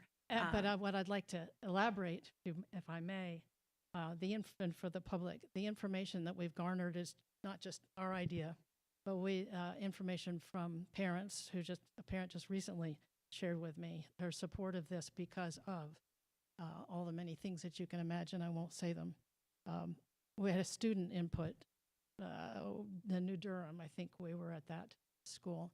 So this wasn't come about as some kind of a charity, as much as the dignity that comes with and the lack of stigma that comes from. And as I mentioned in the last school board, we have to have a leap of faith. We have to be brave, and the diligence that's come out of the SAU for this is extraordinary, to include conversations with the state and people whose work it is. So obviously I'm for it. But I would encourage us to take this leap of faith and do what we know is right when it comes to access and opportunity. Thank you. Chair DeShays. Thank you, Madam Moderator. I just would have to, and I have a lot of respect for you, Stephanie, but I have to vehemently disagree about the body of literature. I worked for an anti-hunger organization that did statewide advocacy. The body of literature shows when school districts go to universal meals, on average over a 5-year period, they see their standardized test scores go up anywhere from 5 to 20%. In states that have seen, where they've done it statewide, they've seen an increase. There's also the wellness, the health improvements that the children have, the other things that they're not worrying about. And my strong held opinion is we send kids to school and we give them a backpack. Well, if they can't access one, we give them one, but we give them the pencils, the paper, the books, the buses. We heat the buildings, we air condition them, we give them the teachers, the instructional staff. We give them access to sports, we give them a turf field and athletics. We give them all those things, but yet for some reason we categorize one of the most essential things to living, food and water, things you literally need not just to live, but to be an active and ready participatory learner in the classroom. For some reason, we treat that completely differently and there's a lot of history as to why that's the case. And there's also a lot of history as to why the federal government established meal programs like this, it was around the New Deal era. And a big reason was because we had soldiers who were malnourished. And they said, why are they malnourished? And they found out they were going to small school buildings that didn't have cafeterias, where they were taking very meager meals with them. We were a more agrarian society then. So the federal government said, we need healthy people, not just because it's good for an economy, but in times of war, we can't have malnourished people going to the front. So you can have kids going through these schools, hitting the age of 18 and then finding out, holy crap, they're all scrawny. How are we going to be able to train them and get them the muscle mass and have them have the endurance to be successful soldiers? And that's really where these programs came from. And now they've evolved more dealing with student wellness and making sure they're prepared and healthy learners in the classroom. We provide a lot of services to students to make sure that they're prepared to learn in the classroom that aren't always like a book or a bus to transport them on. And we recognize how important those services are. And for some strange reason, we live in a society where food, we mention, well, maybe we should give the students food. And sometimes we're like, I don't know, maybe we should treat that different. And I'm just of the strong held opinion, it should be treated like any other resource children's need to learn. So that's just my opinion. Mr. Perry, before you speak, we'll have one more person from the board. Thank you. Kathy, could you comment on, do you suspect that if more students within the district were to access food service at cost, would there be an efficiency in the way that we provide meals within the district? So if more people did ask for meals, whether they were fully compensated or not, is the overall management of food service in the district a more efficient operation? I'm not quite sure I really understand the question, or I would leave that up to the food service director to answer that question. Okay. All right, fine. I mean, we and are you talking about food service employee levels, staffing levels? I'm thinking. You're saying efficiency. I mean, yeah, I'm thinking more about if you have a better understanding of how many meals you're providing, because you know that the rate of access is higher, I would think that purchasing raw materials and providing throughout the district would result in some kind of an efficiency across the board. I would have to say that we have that going on right now, and it would just, increase the volume. I can't say that. Okay, thank you. Could answer that completely. Thank you. Mr. Perry? I'd like to second what I've heard from the board on this issue. Could you please tell us what 300% of the poverty level is on an annual basis? I'm sorry, Kathy, can you give us the number? Yeah, Ms. King, can you speak into the microphone if you're responding? $93,600 for a family of 4. Yes. That's a nice number, but a single mom with 1 child, a grandmother with 3 grandchildren that she's taking care of. As I understand, there's a scale, there's a measurement, and I second what Mr. Deshay said. Nothing else in the school, any school, anywhere, uses a 3-tiered system to attend school, except over food. And the New Hampshire Business Review just this week said it takes $100,000 for a family to enter middle class in New Hampshire. Ms. King? I have another question. Stephanie King, you know me now. What happens after the $250,000 runs out? That's all we can use. So that's not what the warrant article says.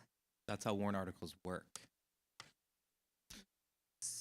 Can you clarify, attorney? What I'm wondering is if there needs to be clarity in the warrant article, because the last sentence states the funding would support providing free meals to all students within the newly eligible brackets. Yeah, but And so if that money runs out, does there, you have to look at the beginning of the warrant article, though. Shall the Governor Wentworth Regional School District raise and appropriate $250,000 to? We're raising $250,000, not we. The taxpayers are raising and appropriating to, and then everything else after this. And if the money runs out, then the money runs out. We didn't go to the taxpayers through our budget to fund this. So there's no line in our budget that we can point to for this. This is $250,000 we're raising for this purpose. And the attorney can correct me if I'm wrong, but that is my understanding.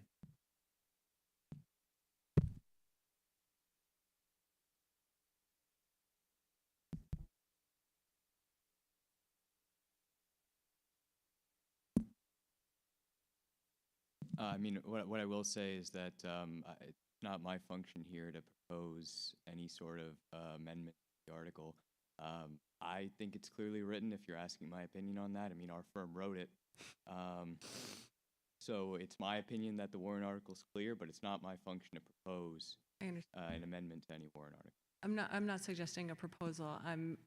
I guess I'm just asking, I'm asking what happens if the money runs out, because there's not a known number here. We don't know how many students would qualify. And if it's the case that quite a few of our students, we have a largely lower middle class district, do qualify, and these funds are gone through very quickly. What you told me just a few minutes ago, Kathy, was that the taxpayers pick up the cost of any unpaid meals anyway. And so if I'm a family that's been receiving, through this appropriation, my meal for free, and then that money runs out, well, is the district then going to come after me for the money after that? You'd have to, if the money runs out, which I don't think it will. I think Kathy O'Blinis did a good job estimating this, but then we'd have to, I would have to guess that we would have to inform the parents that they would have to, those who don't qualify for free and reduce, they would have to pay like they did before. I'm confident we'll be able to handle this number, but if it runs out, it's not like, the meal debt and this number are separate issues.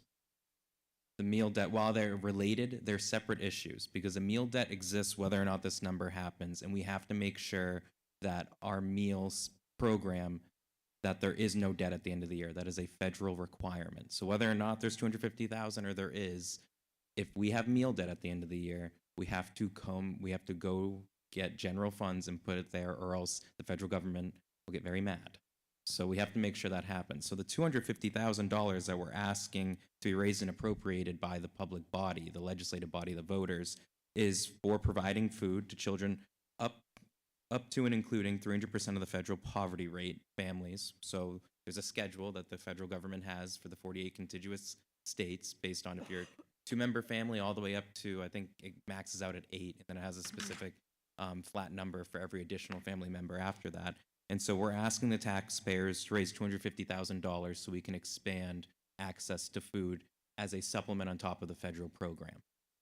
That is how I read the warrant article, and I did raise concerns at the final budget hearing where I said, are we sure this is a large enough number, or should we decrease the percentage so we ease into this? And the board received feedback from the administration that they thought that this was, while they couldn't scientifically say it's 100% this is how much it's going to cost, that they felt as if this would cover our potential amount or potential highest amount and the board voted 8-0 to agree as the warrant article was written. I think that's the best way I can help explain it. Yeah.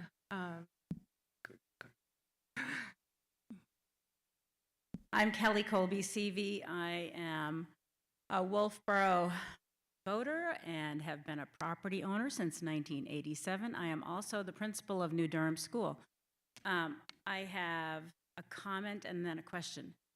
I will tell you that there is nothing worse than seeing a child in the cafeteria with an empty lunchbox, pretending that they have lunch because their parent has not filled out the form or has not applied and has not provided for them for lunch. We do everything we can to make sure every one of our students is eating a healthy meal every day.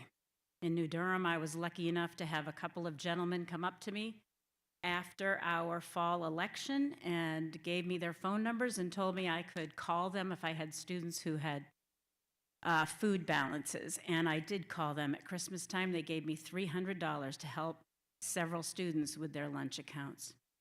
I thought when I first heard about this that it was for free or reduced meals, that if you were a person who did not qualify for free, but you did qualify for reduced, with the new percentage, you might now qualify for free.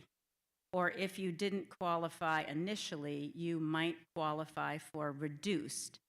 Is that not the way that I should interpret this warrant article, or should the word reduced be in it? The way that I would say we would implement it is children who get free meals that qualify 130% or less of the federal poverty level. If parents apply and they qualify, they get their free meal. Then you have the reduced price category. That's 130% to 185% of the federal poverty level of their family's income. Yes, we would still get there would still be a reduced price and would be reimbursed from the federal government at the reduced rate. The school district with this $250,000 would cover that difference. So they wouldn't have to pay reduced.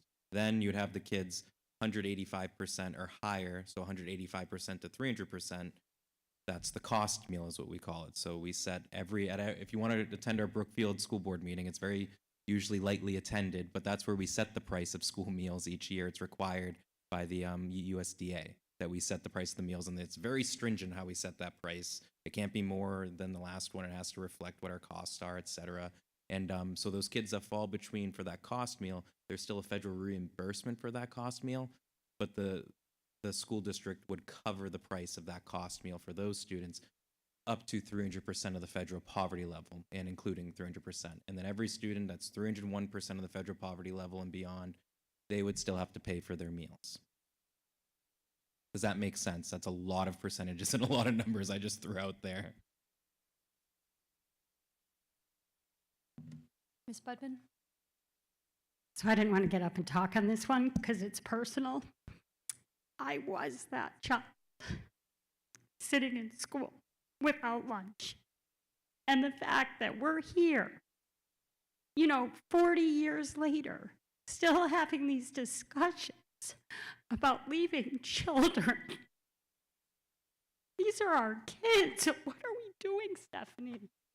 We need to feed our children. This is just plain and simple. We should be feeding every kid in that school. My question is to you, Mary. In your research, how much money of a savings did you find ends up saving schools when the children are well fed because they're not having cognitive learning issues and they're not having issues with their diabetes or other medical problems? What did you find ends up down the road being the cost savings to the taxpayers? Thank you. I don't know. What I do know is Maine figured it out, Vermont figured it out, Massachusetts figured it out, and New York State figured it out. So I think we can figure it out.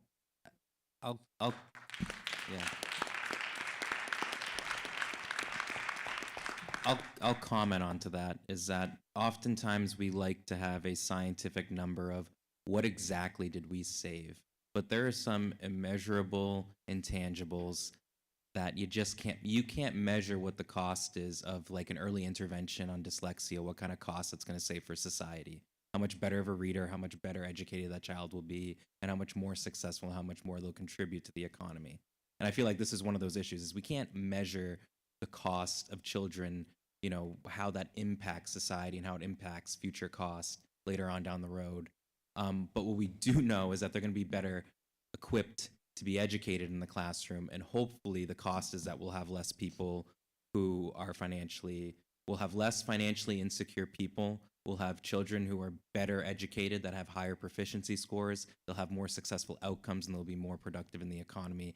I don't think we could ever find a number, but I think reasonable people can say there is clearly a societal benefit and there is clearly eventually a cost benefit, and it could be quite large. And that's part of the reason why, you know, I'm not one who's always, you know, wanting to have massive entitlement programs, but I just think children and food, children, they have a right to food, especially when you're forcing them to go to a government building every day, I think, and to treat food. Where are our snacks? Well, you know, we're adults, and children are in a different class of legal class, and I think just by the very nature of the beast, to treat food differently than some of the other things we need for education, I won't understand it. I just don't understand it, and you know. Thank you. Ms. King?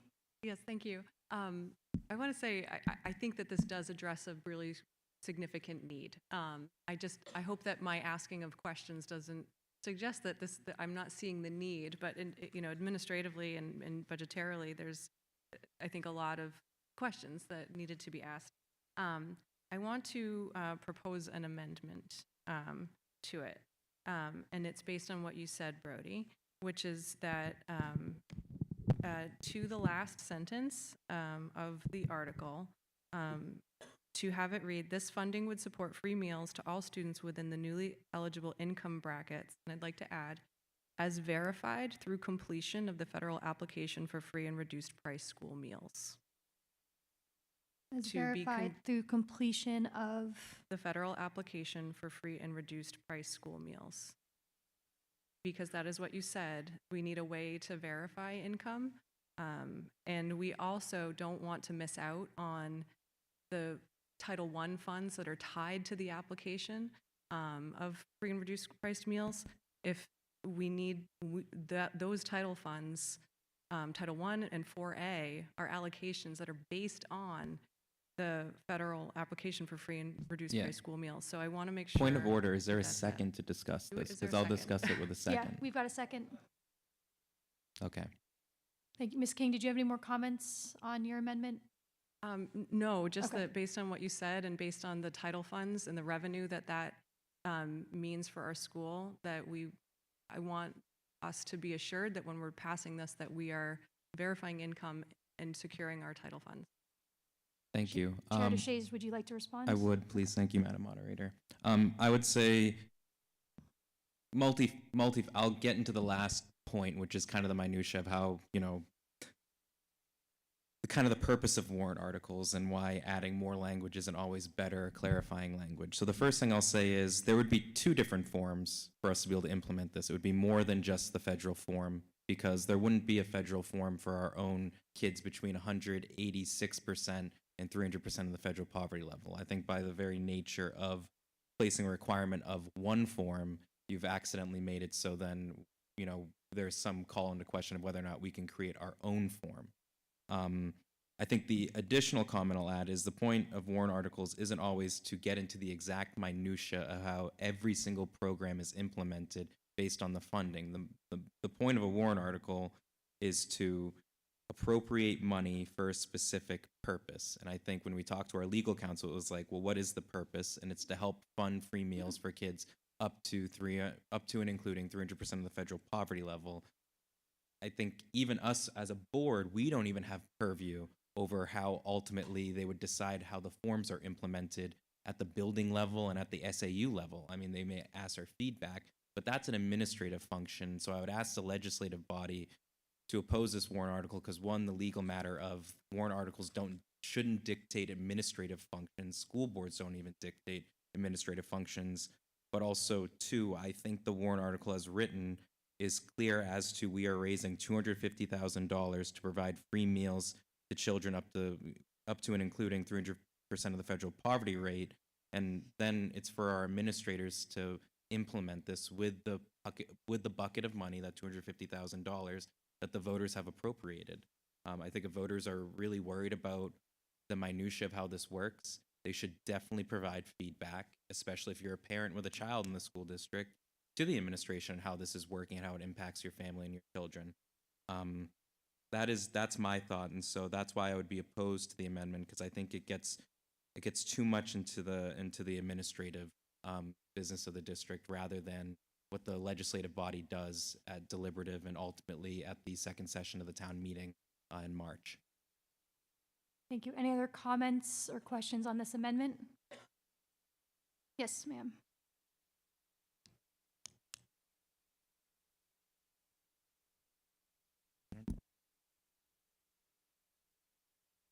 Sorry, I should have sat up here.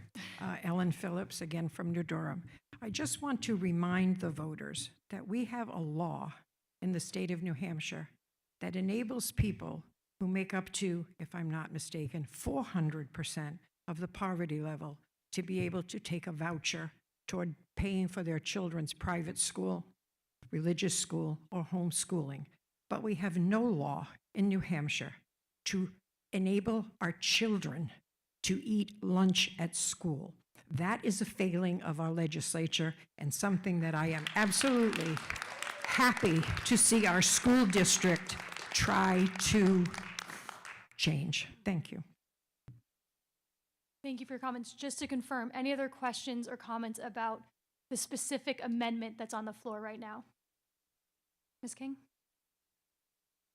I'll just say that I don't think a lot of the taxpayers know that our title funds are tied to the application for free and reduced lunch. That's a huge source of revenue for our district that we could potentially miss out on unless we specify it in this warrant article. That's why, and it's based on what you said, Brody. And I understand that But I'll let you finish, but I have a... Yes, let her finish. Thank you. Thank you. Yeah, I just, you know, I think there's, you know, whenever you're making warrant articles or policy, there's always a fine line about how much detail to include.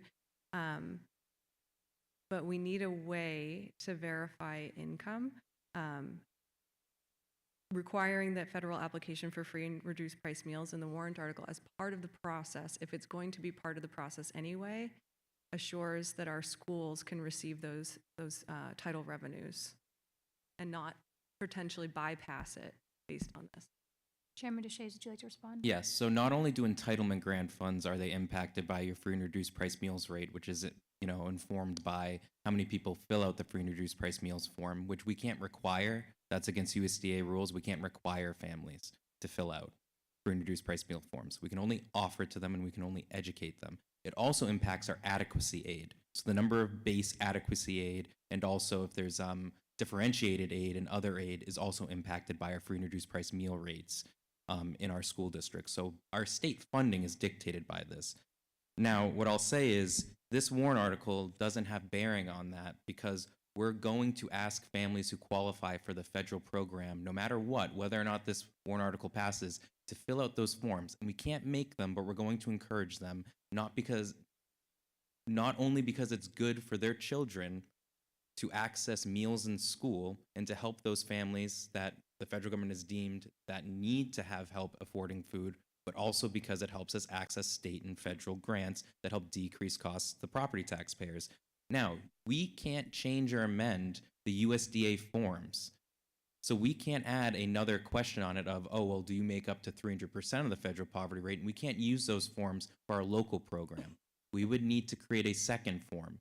And I'm saying that I don't think we need to get into the administrative minutia because as we go through these USDA rules and laws that are requirements, I think we need to have our administration to have the flexibility to implement this. And if it's the will of the taxpayers, to use this $250,000 to make sure every child up to 300% of the federal poverty level can access meals.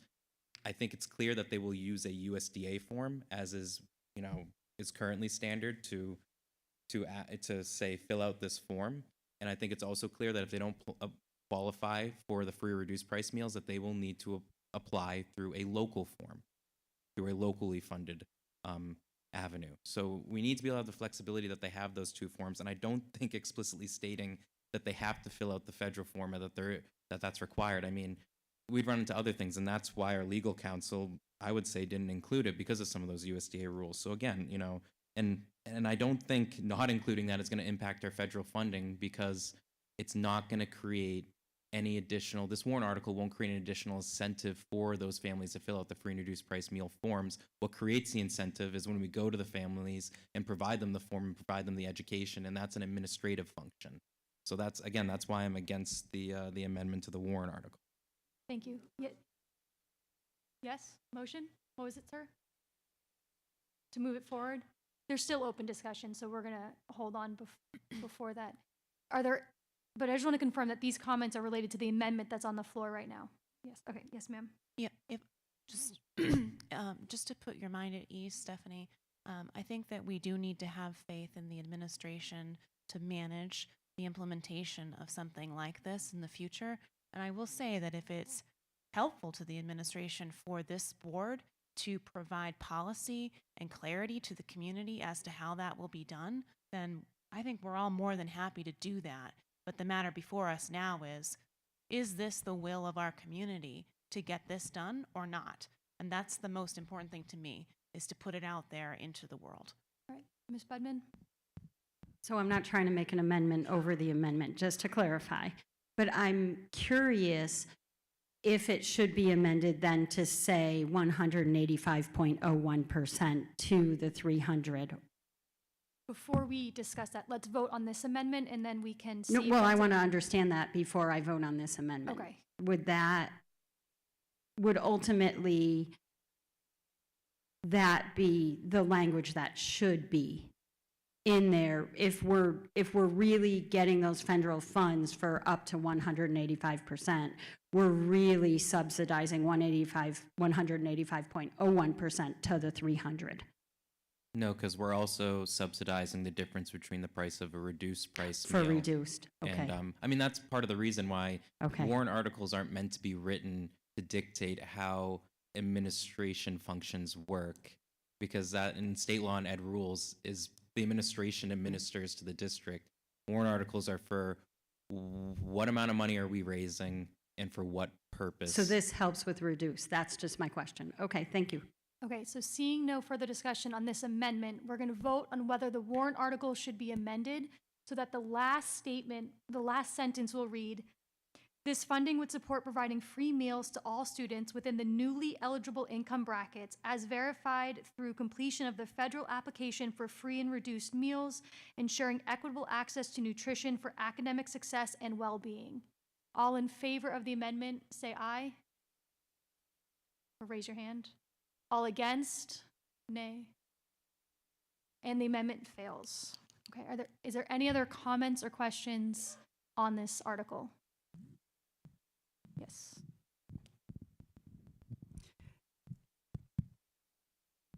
I appreciate the concern about not jeopardizing our Title I and you said 4A funds. I also have institutional knowledge about the fact that getting parents to fill out these forms is a real challenge every year for our classroom teachers. And I just think that most kids like pizza, and maybe, not to micromanage, but maybe I could suggest that there be some sort of a contest within the schools to see how many kids in a classroom can get their parents to fill out their forms. And that's just a little suggestion. We do that, and it's part of our policy to have an outreach program in every school. Does it include pizza? Well, that's a different story. Okay. And Bring it back to the subject matter of this article. Ms. Budman? I just have one more question on this. So one thing that I see as problematic, being a child who did not have parents who filled out forms, there are going to be children still sitting there, some of our neediest children. Is there a way to put into this article that if at some point we see children who are not eating and not being taken care of, that we have some protection that those children get fed? Sadly, we can't require parents to fill out forms, and the administration and teachers can't fill out forms on behalf of the child. I understand that. I'm talking about when we see that child who's sitting there 4 days in a row, not eating, without that food. We're about to put $250,000 into the budget, essentially. Could there be some wording in this article that we are making sure that those children are taken care of? Current building policy is we're not turning kids away from food. And I think that's a key thing. And that's where the meal debt comes in. So there would, meal debt could still be accrued if we had parents that didn't want to fill out and didn't send their kids with enough food for the day. And I don't want to go, I don't want to go far down this. Yeah, no, I'm just But saying. but we the won't. Sun Butter program and those programs they shame the children. And I don't want to get into that right now because but that's not part of We've this. updated our procedures. Okay. We're not turning, a kid gets in line, they pick their meal, they get Okay. their meal. That is currently. No, I'm talking about the children who are not getting in line because they know they are not funded. And the school district can't force a kid to get in line either. I mean, there are limitations to what our government can do. So as much as,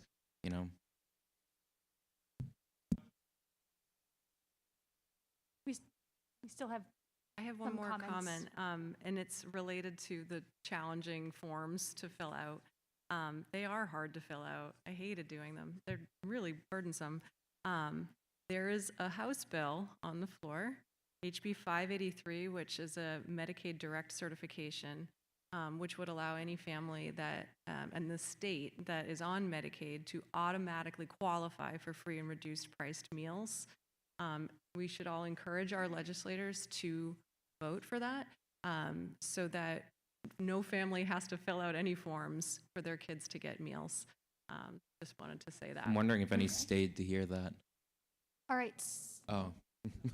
That's a little bit out of this scope. Is there, seeing no further discussion, I will entertain a motion to restrict reconsideration on Article 9. Seconded first, all in favor? Aye. All against? Okay, Article 9 is not amended and it is restricted. All right. For Article 10, which is to transact any other business that may legally come before said meeting, I know there's 2 new pieces of business, and I'll turn the microphone over to Chair DeShays. Thank you, Madam Moderator. We'd like to recognize some board members who are leaving who have provided great service to the school district and to our community. First is Mr. Dana Streeter. I remember him as Mr. Streeter when I was in high school as a part-time support staff member. He was beloved by all of us, especially when you substituted. Dana has served on the board for 6 years. We're grateful for his service on the board and all of his support as a former employee and involved community member. So thank you for your support, Dana, and I'll bring over this card.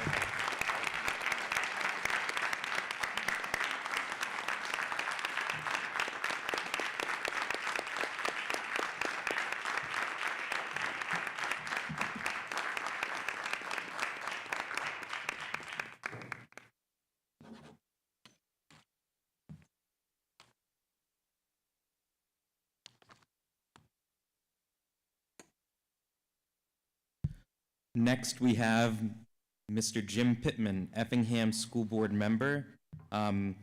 Jim was pressed into conscription when someone resigned from the board, and it can be tough from our smaller towns to find someone. And it was kind of funny this morning, Jim mentioned to me, he said, oh, they asked me, and there was about 3 months left on the term, 3 or 4 months, and I thought, I'll do that for a few months, and, someone else will take over. And here we are 6 years later. Mr. Pittman has served on the board for 6 years. He served as our vice chairman for a time. He has been a rock star, to say the least, on our buildings and maintenance and working on our capital infrastructure. We're grateful for his service on the board and all of his support as an involved community member. So thank you for your service to the Governor Wentworth Regional School District community, Jim.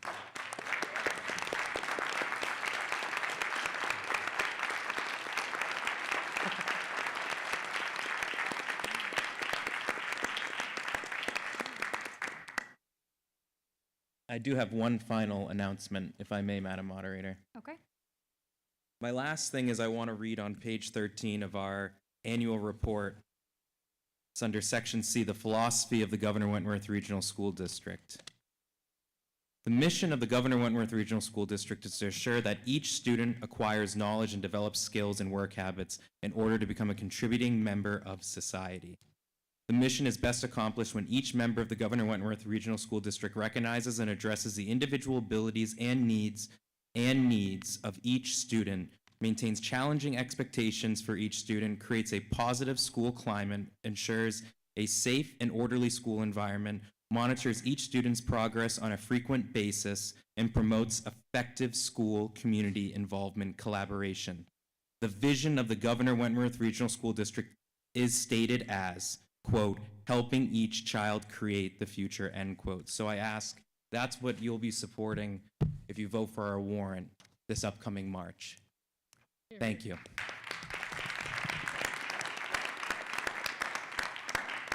Seeing no other new business, I will entertain a motion to adjourn. First, seconded. All in favor? Aye. All against? Vote on March 11th. Board members, you're stuck here. We're still meeting. We're in an active meeting. Everyone, if you want to watch us, but we're just going to be voting again on the warrant.